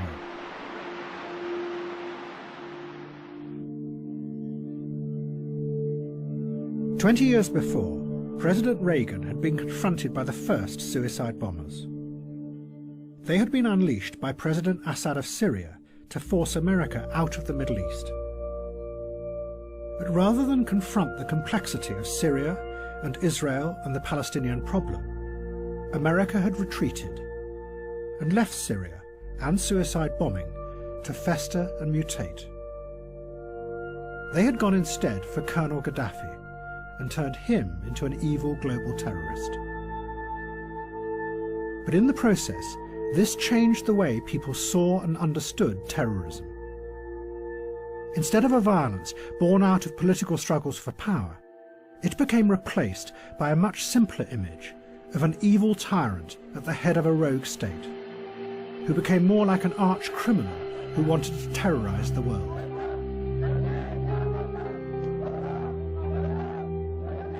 All the politics and power dropped away. The problem was just them and their evil personalities.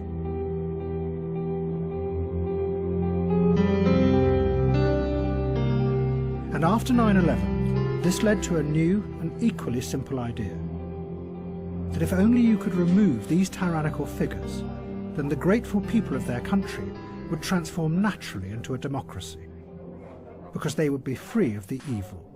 We owe it to the future of civilization not to allow the world's worst leaders to develop and deploy and therefore blackmail freed-loving countries with the world's worst weapons. We know they've already got chemical and biological weapons there. We know that they're certainly doing their best to acquire nuclear weapons technology. If we allow them to do that and do nothing about it, then I think later generations will consider us deeply irresponsible.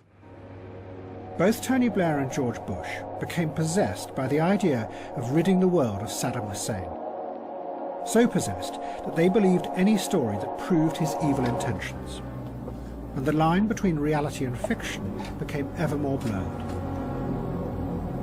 In September 2002, the head of MI6 rushed to Downing Street to tell Blair excitedly that they had finally found the source that confirmed everything. The source, he said, had direct access to Saddam Hussein's chemical weapons program, which was making vast quantities of VX and sarin nerve agents.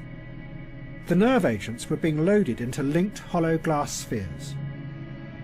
But then someone in MI6 noticed that the detail the source was describing was identical to scenes in the 1996 movie The Rock, starring Sean Connery and Nicolas Cage.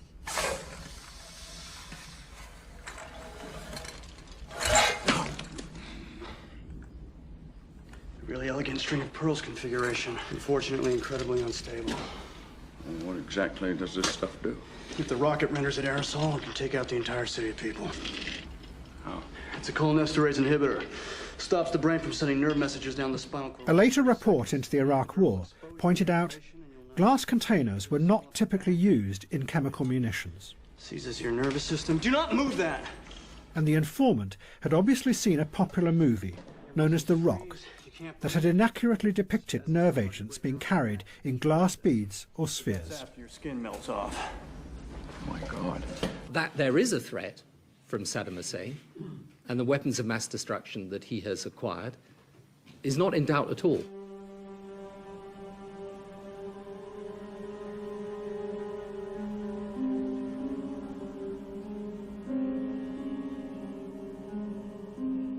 Hafez al-Assad had died in 2000.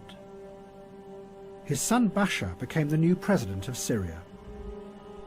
But he couldn't escape the inexorable logic of what his father had started. 20 years before, his father had sent Shiite suicide bombers to attack the Americans in Lebanon. Now, as America and Britain invaded Iraq, Bashar decided that he would copy his father. But what he was about to let loose would tear the Arab world apart, and then come back to try to destroy him.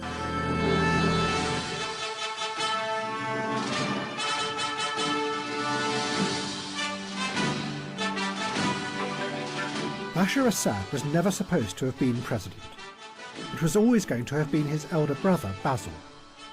But then Basil had died in a car crash. So now, Bashar took over the giant palace that his father had built above Damascus.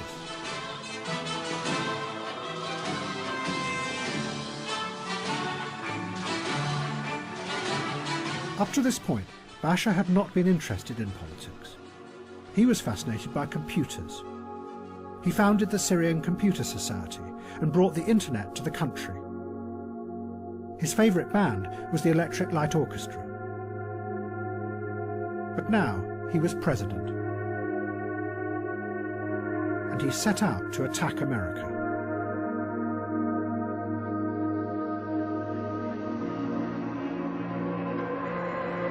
Bashar Assad was convinced that the invasion of Iraq was just the first step of a plot by the Western powers to take over the whole of the Middle East.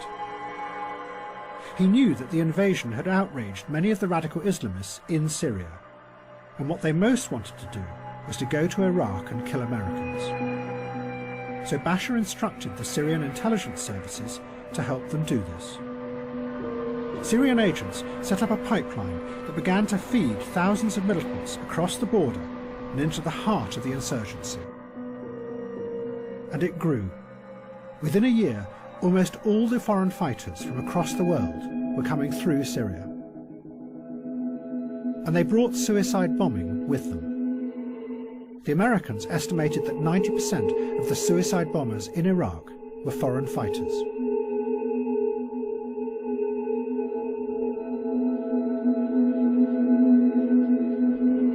But it began to run out of control. Most of the jihadists had joined the group Al-Qaeda in Iraq, that then turned to killing Shiites in an attempt to create a civil war. And the force that had originally been invented by the Shiites, suicide bombing, now returned and started to kill them. Then this. A moment of silence before people realized what was happening. A few seconds ago, we just had repeated explosions in the street below me. People are now fleeing in terror from the central square around the mosque. This is what everybody feared. We just heard another explosion in the distance, that somebody would try to target this religious festival to try to bring about a sectarian conflict in Iraq.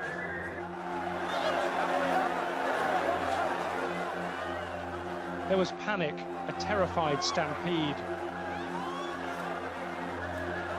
But some of these people were running into the next bombs. We counted at least 6 separate explosions.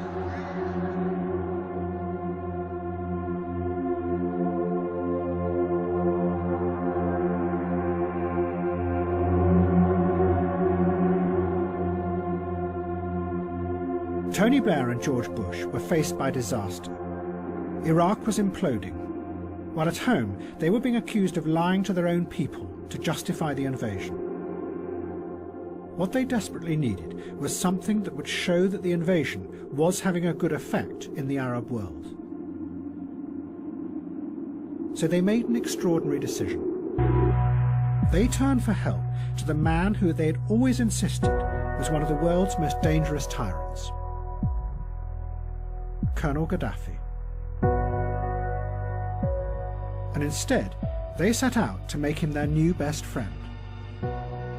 It was going to be the highest achievement of perception management. A man who had been created by the West as a fake global supervillain was now going to be turned into a fake hero of democracy. And everyone, not just politicians, would become involved. Public relations, academics, television presenters, spies, and even musicians were all going to help reinvent Colonel Gaddafi. It would show just how many people in the Western establishment had by now become the engineers of this fake world.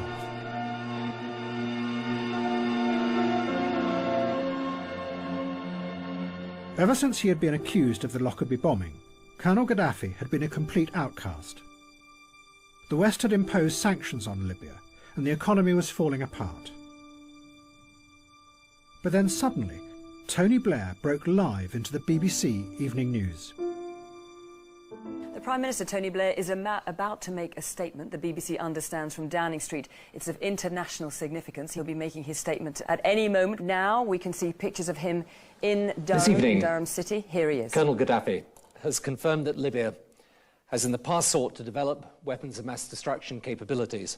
Libya has now declared its intention to dismantle its weapons of mass destruction completely. This decision by Colonel Gaddafi is an historic one and a courageous one, and I applaud it. Today in Tripoli, the leader of Libya, Colonel Muammar al-Gaddafi, publicly confirmed his commitment to disclose and dismantle all weapons of mass destruction programs in his country. Colonel Gaddafi now became for Western politicians a heroic figure. His decision to give up his weapons of mass destruction seemed to prove that the invasion of Iraq could transform the Middle East. And Tony Blair travelled to meet Gaddafi in his desert tent, to welcome him back into what one journalist called the community of civilized nations.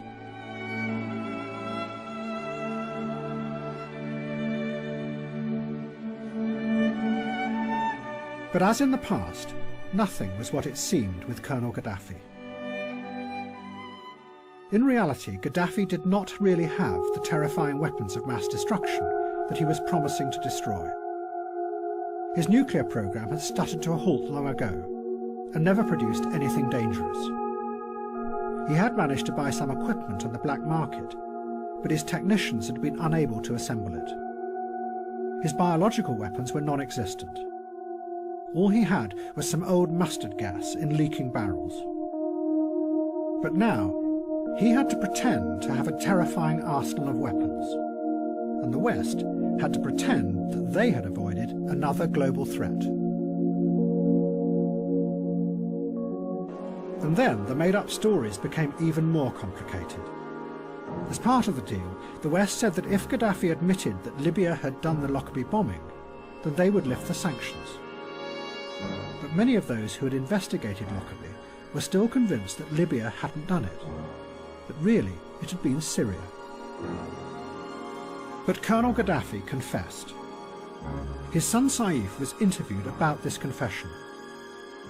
He said that his father was simply pretending that he had been behind the Lockerbie bombing to get the sanctions lifted, that new lies were being built on top of old lies to construct a completely make-believe world.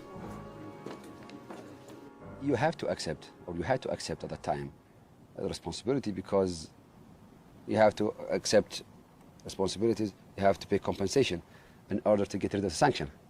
It means we did that not because we are convinced that we did it, but because to find an exit out of this nightmare. So what you're saying is that you accept responsibility, but you're not admitting that you did it? Yes. And this is all a sham, you're saying, just to get sanctions over with so that you can start normal diplomatic relations with the West? Okay. What's wrong with that? It's a very cynical way to behave as a country, isn't it? Many people would say. First of all, I mean, the Americans in the British, they told us to write that letter. They told us to pay compensation. And then they opened their embassies and they restored the relation and they came to us. It was their game, not our game. That's great, thank you. Does the leader know there's a picture on the television that you can tell him? Oh, good, thank you.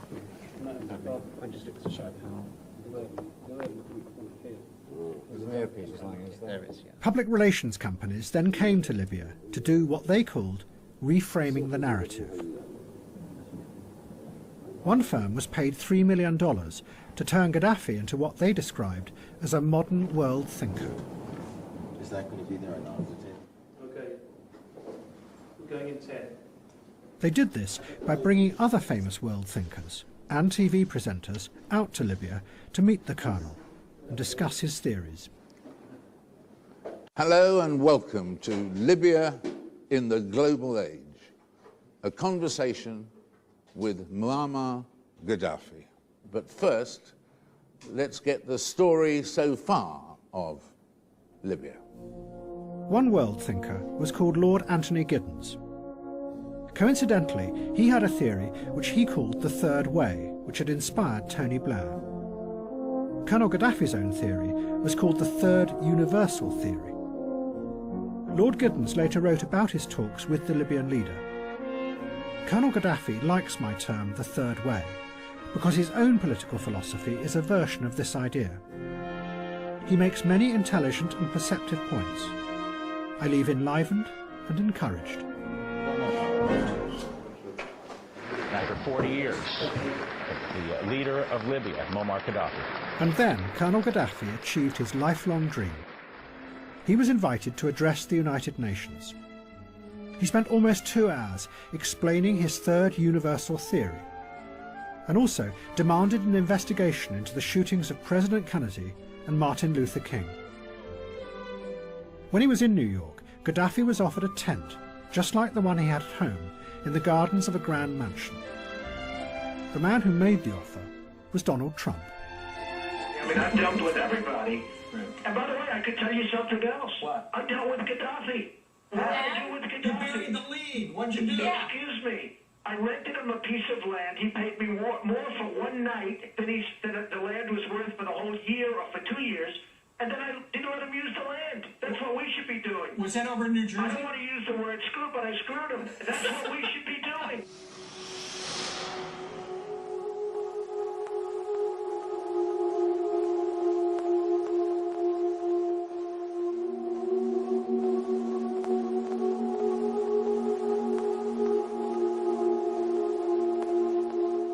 People in Britain and America now began to turn away from politics. The effect of the Iraq War had been very powerful.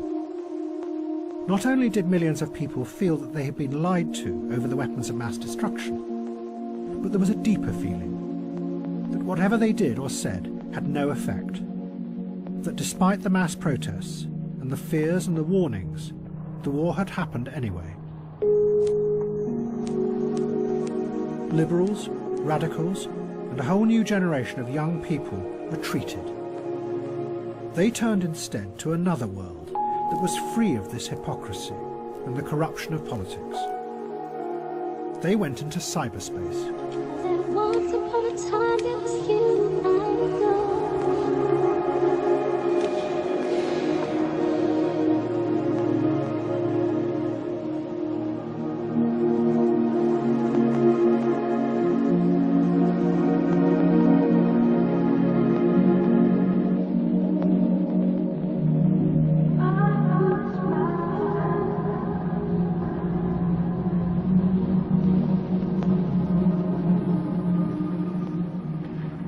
By now, cyberspace had become even more sophisticated and responsive to human interaction.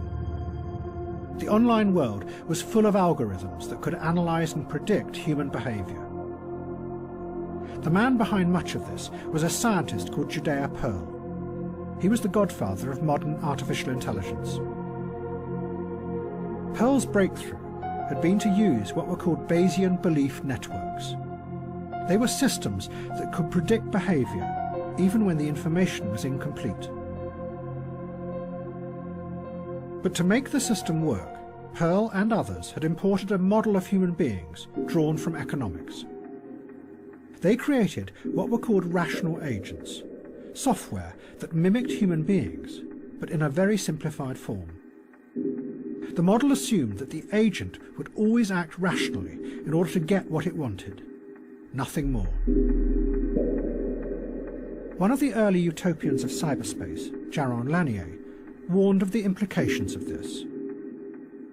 The agent's model of what you are interested in will always be a cartoon model. And in return, you will see a cartoon version of the world through the agent's eyes. And, he added, it will never be clear who they are working for, you or someone else.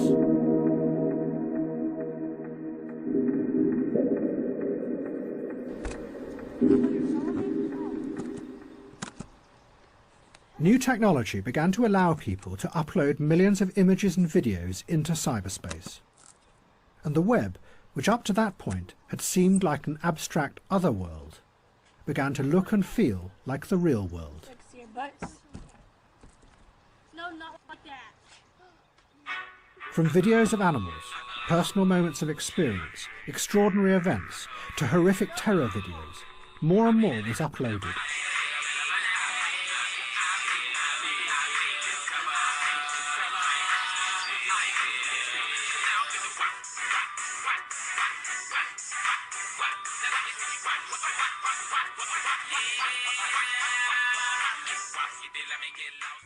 And in a strange, sad twist, the first terrorist beheading video that was posted online was that of Judea Pearl's own son, Daniel Pearl. He was a journalist for the Wall Street Journal and had been kidnapped by radical Islamists in Pakistan. They recorded what they said was his confession and then his killing. My name is Daniel Pearl. I'm a Jewish American. I come from, on my father's side, a family of Zionists. My father's Jewish. My mother's Jewish. I'm Jewish. Only now do I think about that some of the people in Guantanamo Bay must be in a similar situation. This was a new world that the old systems of power found it very difficult to deal with. In the wake of the 9/11 attacks, the security agencies secretly collected data from millions of people online. One program was called Optic Nerve. It took stills from the webcam conversations of millions of people across the world, trying to spot terrorists planning another attack. The program did not discover a single terrorist, but it did discover something else. A top-secret assessment said, unfortunately, there are issues with undesirable images within the data. It would appear that a surprising number of people are using webcam conversations to show intimate parts of their body to the other person. Also, the fact that the software allows more than one person to view a webcam stream means that it appears to be being used to broadcast pornography.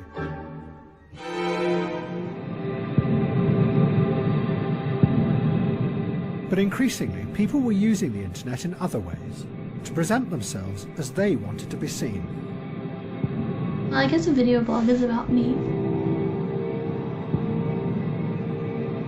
I don't really want to tell you where I live because you could, like, stalk me. The web drew people in because it was mesmerizing. It was somewhere that you could explore and get lost in any way you wanted.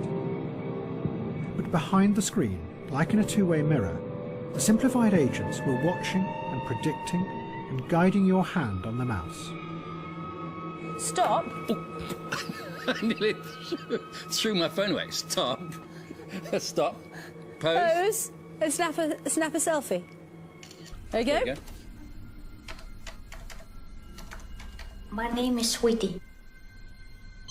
The men asked me to take off my clothes. They undress. They play with themselves. But what they don't know, I'm not real.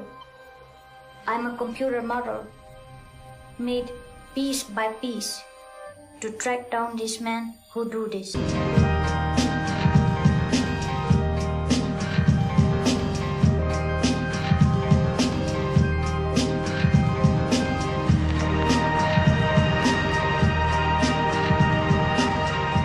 As the intelligence systems online gathered ever more data, new forms of guidance began to emerge. Social media created filters, complex algorithms that looked at what individuals liked and then fed more of the same back to them. In the process, individuals began to move, without noticing, into bubbles that isolated them from enormous amounts of other information. They only heard and saw what they liked. And the news feeds increasingly excluded anything that might challenge people's pre-existing beliefs. Now it's alright. I know when my own life is coming. I say you will call out yourself.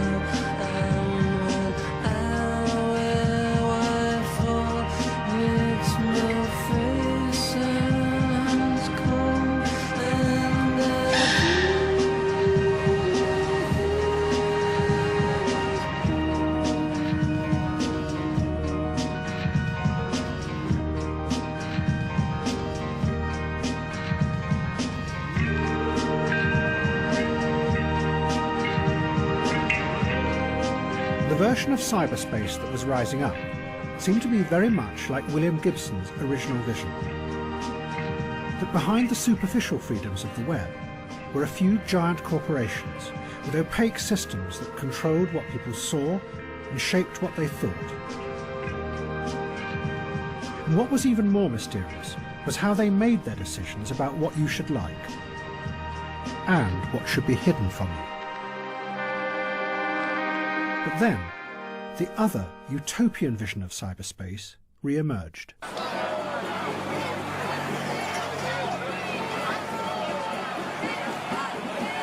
Taking over the roadway.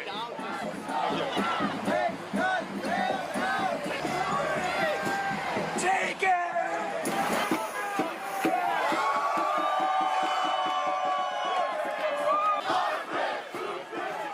After the financial crash of 2008, the politicians saved the banks. But they did practically nothing about the massive corruption that was revealed in its wake. And the reason they gave was that it might destabilize the system. Public anger burst out. The Occupy movement took over Wall Street, and then the Senate in Washington. The issue is that certain individuals that are very wealthy have pretty much corrupted our political system, and this is like the heart of it. I mean, this is a Senate building. These people have been bought off, and they basically corrupted our democracy, and it's literally killing people. I'm an Iraqi war vet. I went to Iraq in 2009 to see what happens firsthand when we let corruption rule our government and our democracy, and we're coming here today basically just to raise awareness. What drove the Occupy movement was the original dream of the internet that people like John Perry Barlow had outlined in the early 1990s. In his declaration of the independence of cyberspace, Barlow had described a new world, free of politics and the old hierarchies of power. A space where people connected together as equals in a network, and built a new society without leaders. Now, the Occupy movement set out to build that kind of society in the real world. The camps were to be the models. All the meetings used the idea of the human microphone. People throughout the crowd repeated a speaker's words so everyone could hear them. We are now going to vote on whether to stay here for the next 2 hours or leave now. But if someone wanted to challenge the speaker, the human amplifiers also had to repeat their words. So their voice had equal power. What she said, what she said, what's that, what's that, the proposal. Each person was an autonomous individual who expressed what they believed. But together they became components in a network that organized itself through the feedback of information around the system. You could organize people without the exercise of power. Protests in Egypt.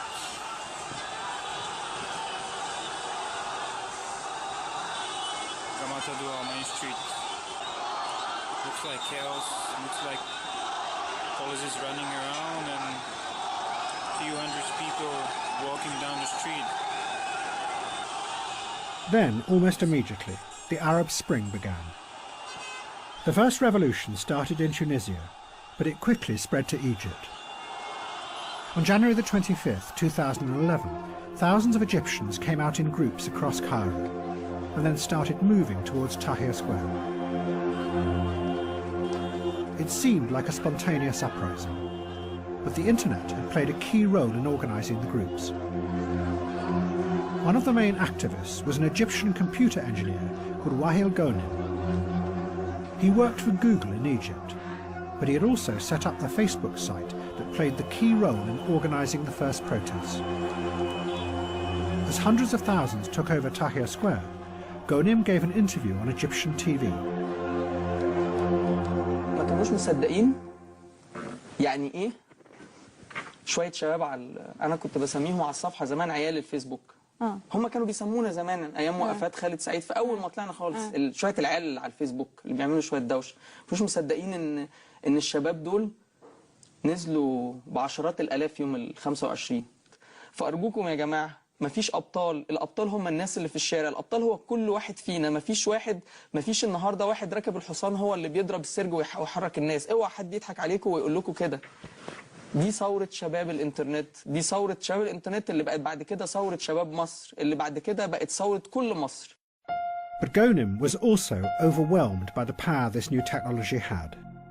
That a computer engineer with a keyboard could call out thousands of people, some of whom then died in the midst of the protests. أنا عايز أقول لكل أم وكل أب بجد فقد ابنه. أنا آسف بس دي مش غلطتنا. والله العظيم غلطتنا. دي غلطة كل واحد كان ماسك في السلطة ومثبت فيها.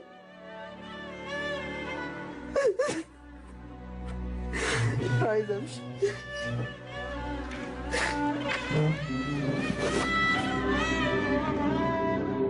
Many liberals in the West saw this as proof of the revolutionary power of the internet. Again, it seemed to be able to organize a revolution without leaders. A revolution powerful enough to topple a brutal dictator who had been backed by America and the West for 30 years.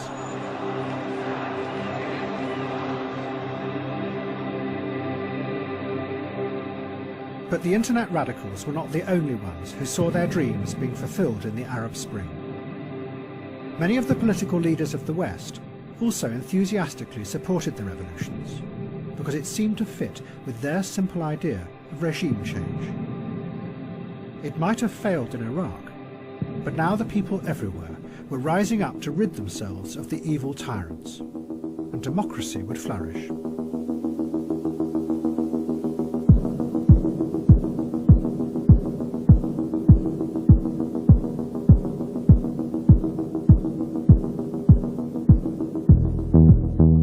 So when an uprising began in Libya, Britain, France and America supported it. And suddenly, Colonel Gaddafi stopped being a hero of the West.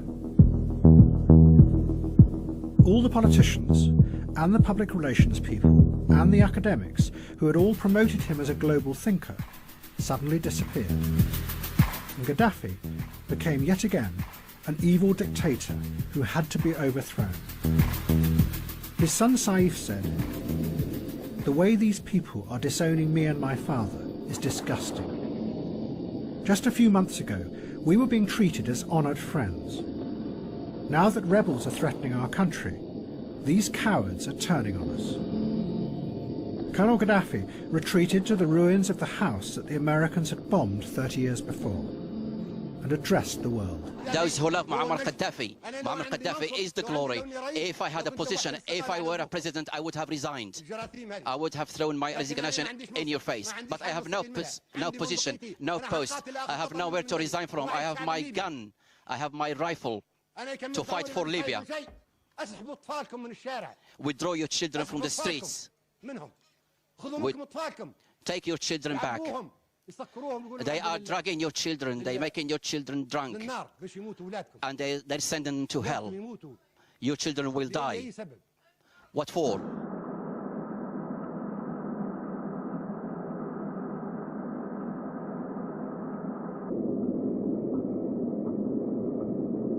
In November 2011, a large convoy was spotted driving at high speed away from Colonel Gaddafi's hometown of Sirte. An American drone, controlled from a shed outside Las Vegas, was sent to follow it.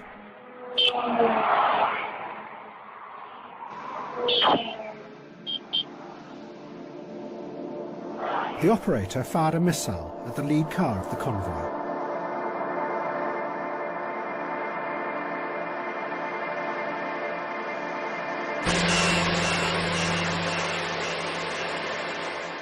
Gaddafi then fled, looking for shelter from the oncoming rebel forces.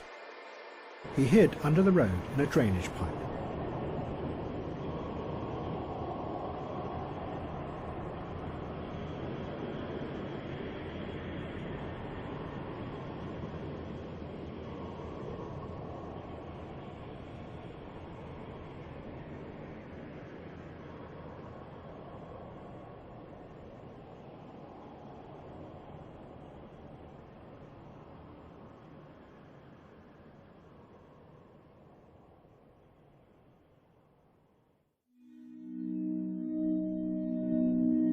But instead of becoming a democracy, Libya began to descend into chaos.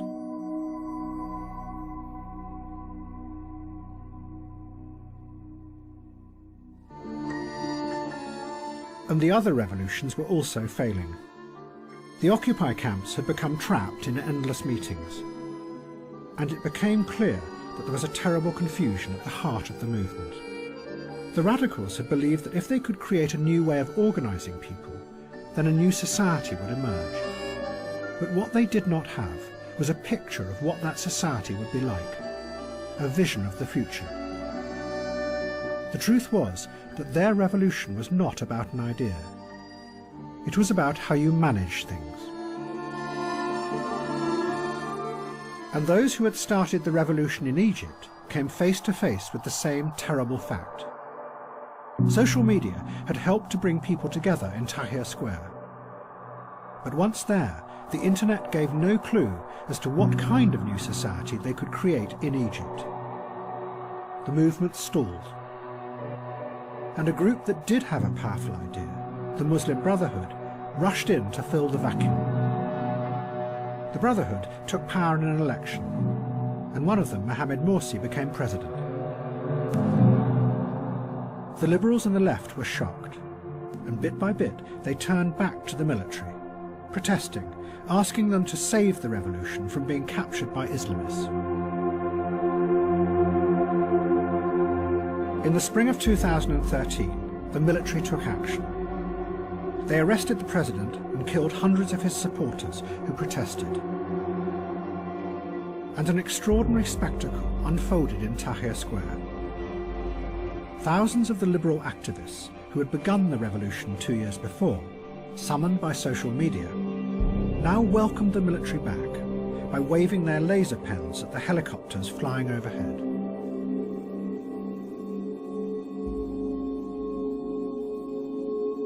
The crowd had been summoned there, once again, by Facebook.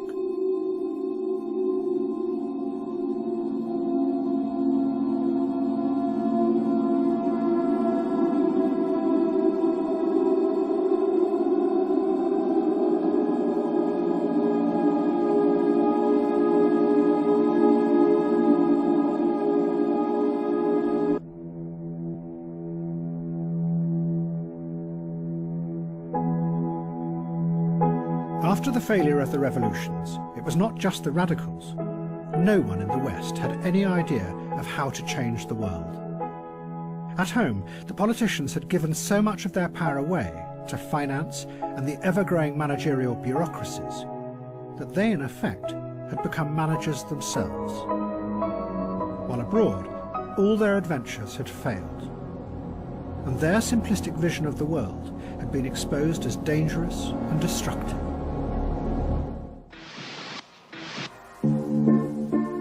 But in Russia, there was a group of men who had seen how this very lack of belief in politics and dark uncertainty about the future could work to their advantage.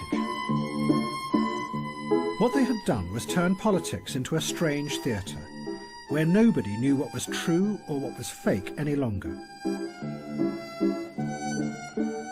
They were called political technologists, and they were the key figures behind President Putin. They had kept him in power, unchallenged, for 15 years. Some of them had been dissidents back in the 1970s, and had been powerfully influenced by the science fiction writings of the Strugatsky brothers. 20 years later, when Russia fell apart after the end of communism, they rose up and took control of the media. And they used it to manipulate the electorate on a vast scale. For them, reality was just something that could be manipulated and shaped into anything you wanted it to be.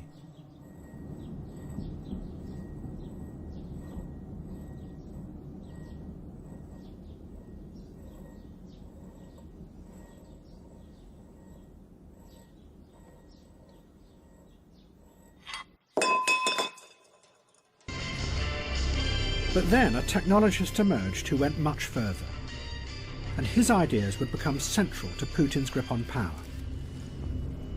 He was called Vladislav Surkov. Surkov came originally from the theatre world, and those who have studied his career say that what he did was take avant-garde ideas from the theatre and bring them into the heart of politics. Surkov's aim was not just to manipulate people, but to go deeper and play with and undermine their very perception of the world, so they are never sure what is really happening.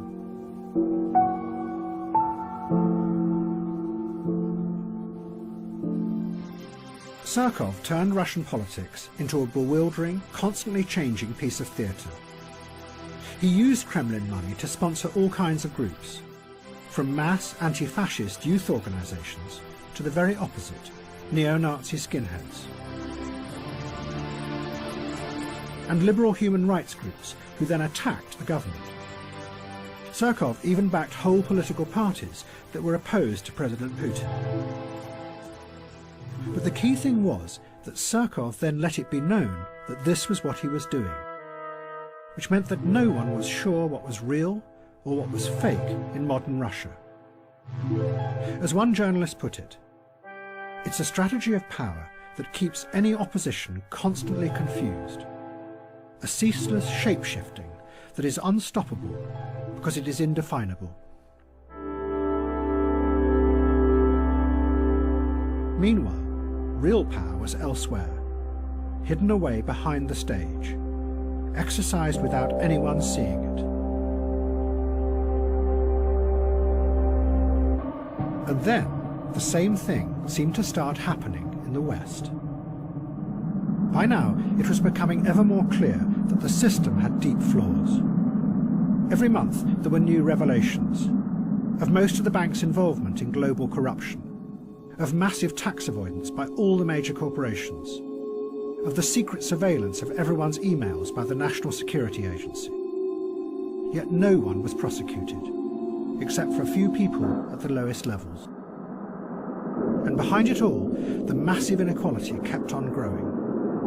Yet the structure of power remained the same. Nothing ever changed, because nothing could be allowed to destabilize the system. But then, the shape-shifting began. Thank you very much. So nice. So amazing. So amazing. What? That's okay. I love you more, okay? The campaign that Donald Trump ran was unlike anything before in politics. Nothing was fixed. What he said, who he attacked, and how he attacked them was constantly changing and shifting.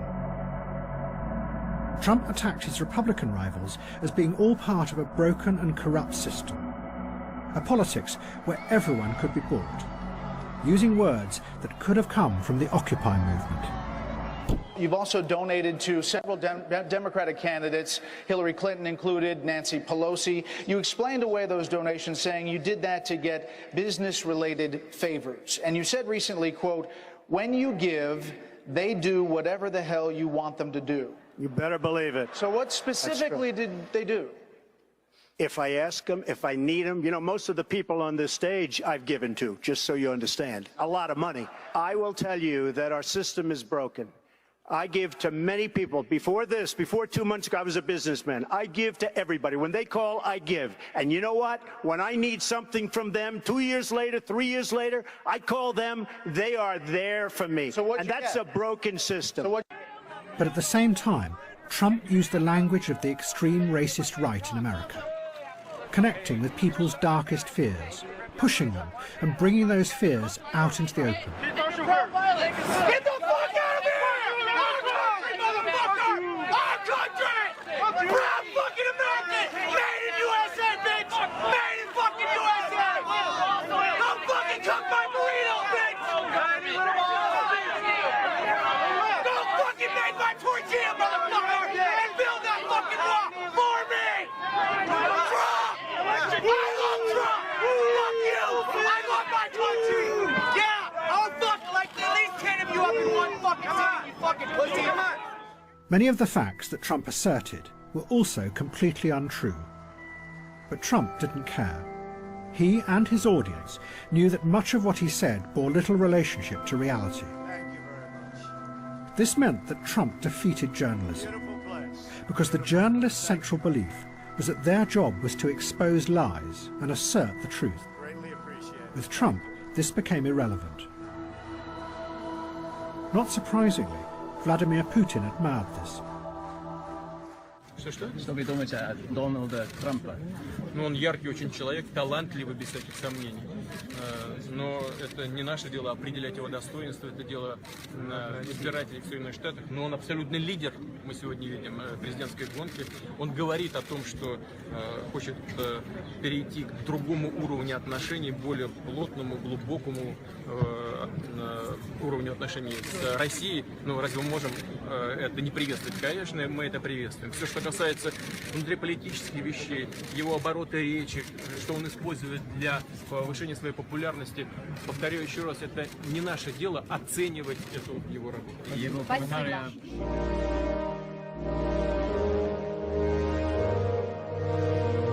The liberals were outraged by Trump, but they expressed their anger in cyberspace, so it had no effect, because the algorithms made sure that they only spoke to people who already agreed with them.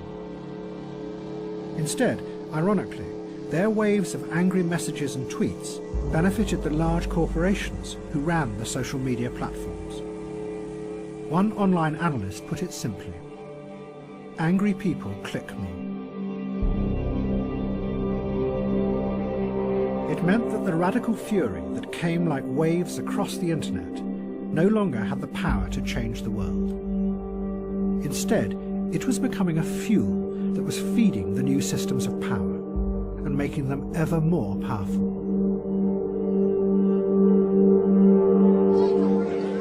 But none of the Liberals could possibly imagine that Donald Trump could ever win the nomination. It was just a giant pantomime.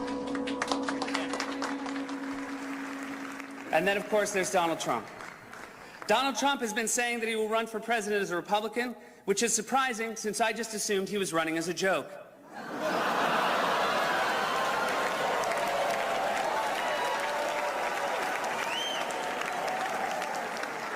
Donald Trump often appears on Fox, which is ironic because a fox often appears on Donald Trump's head.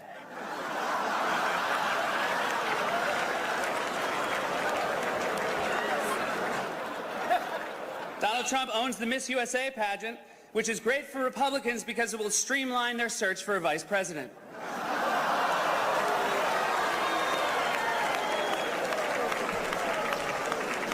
Donald Trump said recently he has a great relationship with the blacks, though unless the blacks are a family of white people, I bet he's mistaken.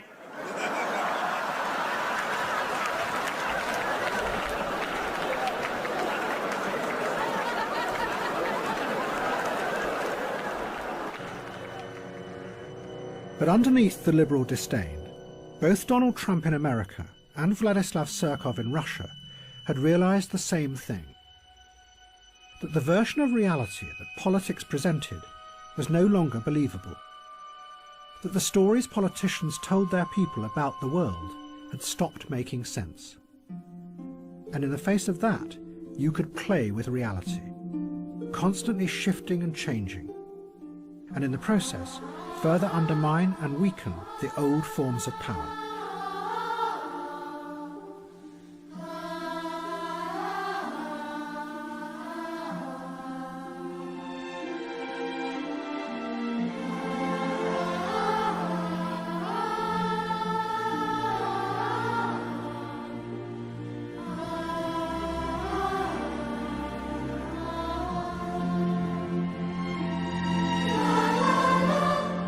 And there was another force that was about to dramatically reveal just how weak politics had become in the West: Syria.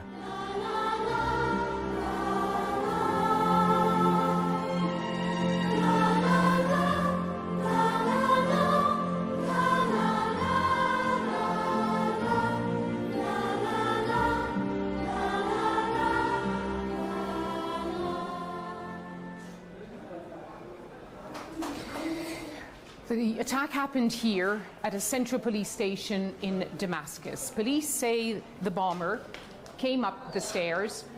Police then opened fire, and then police say he detonated the explosives. And the damage is here to see. Behind me, the pockmarked walls where the ball bearings hit.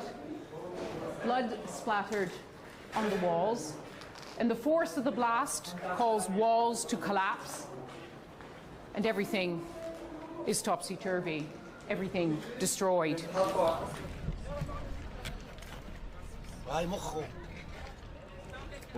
By now, Syria was being torn apart by a horrific civil war. What had started as part of the Arab Spring had turned into a vicious battle to the death between Bashar Assad and his opponents. And at the heart of the conflict was the force that his father had first brought to the West: suicide bombing. Back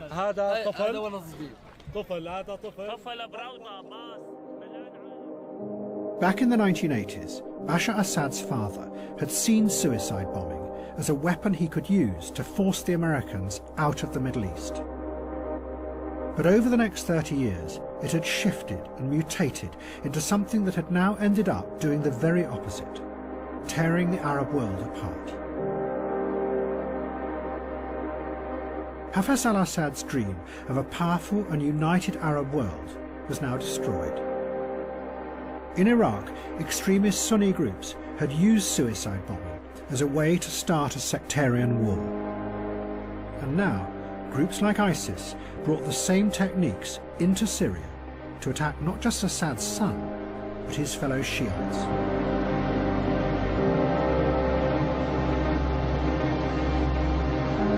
And like his father, Bashar Assad retaliated with a vengeful fury, and the country fell apart.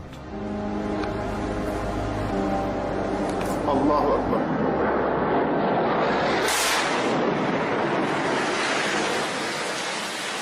Allahu Akbar.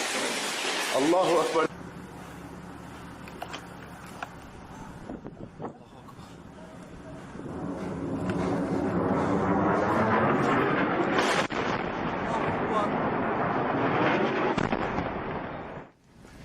My fellow Americans, tonight I want to talk to you about Syria, why it matters, and where we go from here. Faced by the war, Western politicians were bewildered. They insisted that Bashar Assad was evil. But then it turned out that his enemies were more evil and more horrific than him. The question before the House today is how we keep the British people safe from the threat posed by ISIL. This is not about whether we want to fight terrorism, it's about how best we do that. So Britain, America and France decided to bomb the terrorist threat. But the effect of that was to help keep Assad in power.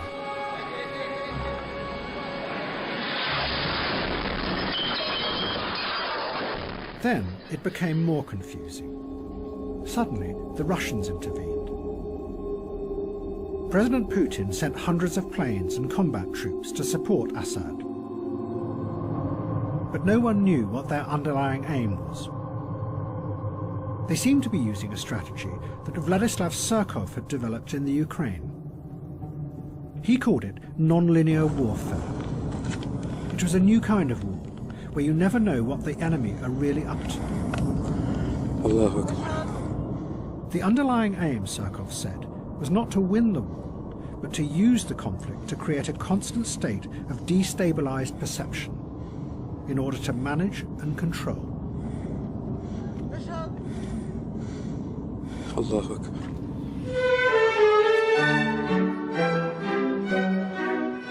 In March 2016, the Russians suddenly announced with a great fanfare that they were leaving Syria. And a concert was held in the ruins of Palmyra to celebrate the withdrawal. But in reality, the Russians never left. They are still there, and still no one knows what they really want. كانت الأمور أسهل مما كنا نتصور رغم أن هذا المكان كان له أهمية. And within Syria, there was a new Islamist ideologist who was determined to exploit the growing uncertainties in Europe and America. He was called Abu Musab al-Suri, the Syrian.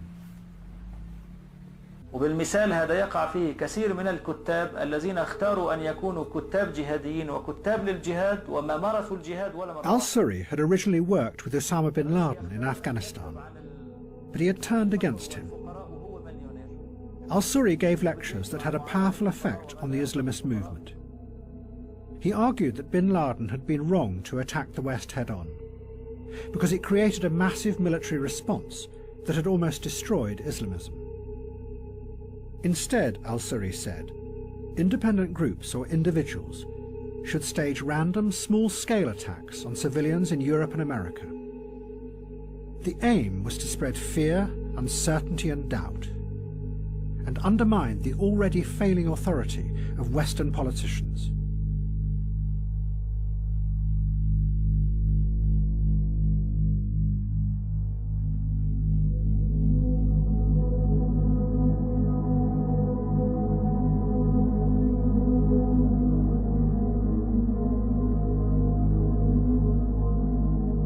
The effect of the attacks shocked Europe and America and gave powerful force to the new politics of uncertainty and anxiety.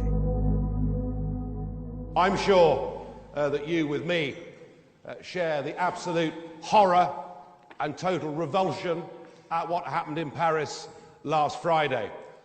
And I'm afraid there is, and we have to be honest and frank about this and talk about these things without being fearful. There is a problem with some of the Muslim community in this country. There is a problem, and we have to be honest about it. Our politicians, I'm afraid, haven't had the guts. This could be the great Trojan horse of all time. Because you look at the migration, study it, look at it. Now they'll start infiltrating with women and children. Both the Brexit campaign in Britain and Donald Trump in America did exactly what al-Suri had predicted. They used the fear to dramatize a world where everything, even going to a restaurant, had become a risky event. And what had been seen as doomed campaigns on the fringes of society that could never win became frighteningly real. I am genuinely freaked out right now about this whole Brexit thing, because we had all been told that it wasn't going to happen, like it was going away from Brexiting and onto the staying. And because I had this like bedrock belief, I have friends who like live and work in London, they said, oh, don't worry, we're very sensible people. This isn't going to happen. It's a lot of talk, but that we don't do that sort of stuff here. They were wrong. And it really kind of crushes my view of like what can happen that is bad that we don't think is going to happen. Like, it's just not supposed to happen.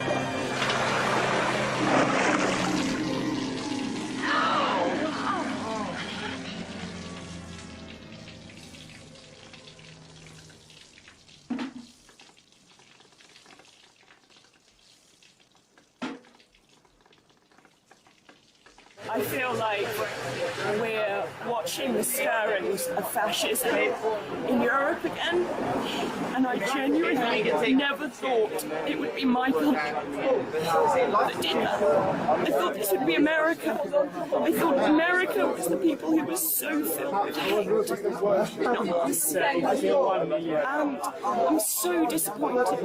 I'm so hurt. Z.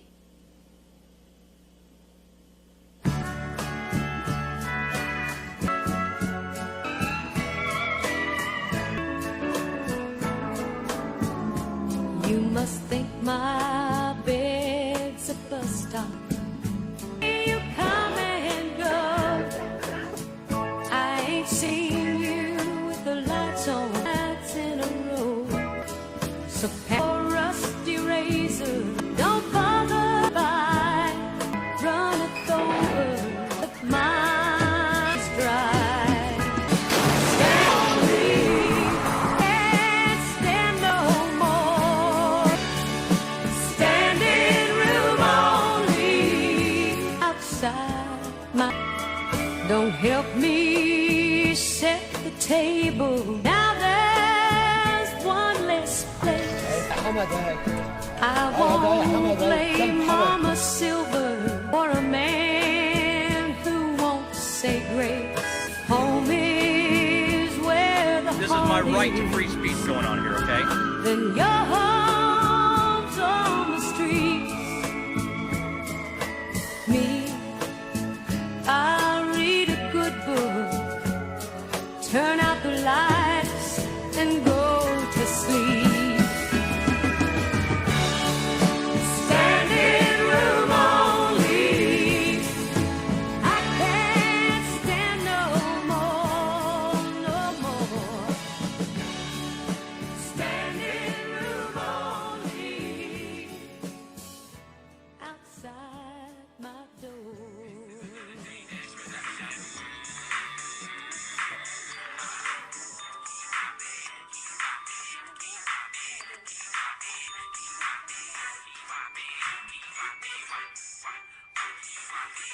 Oh. Video. Say bye, Heather.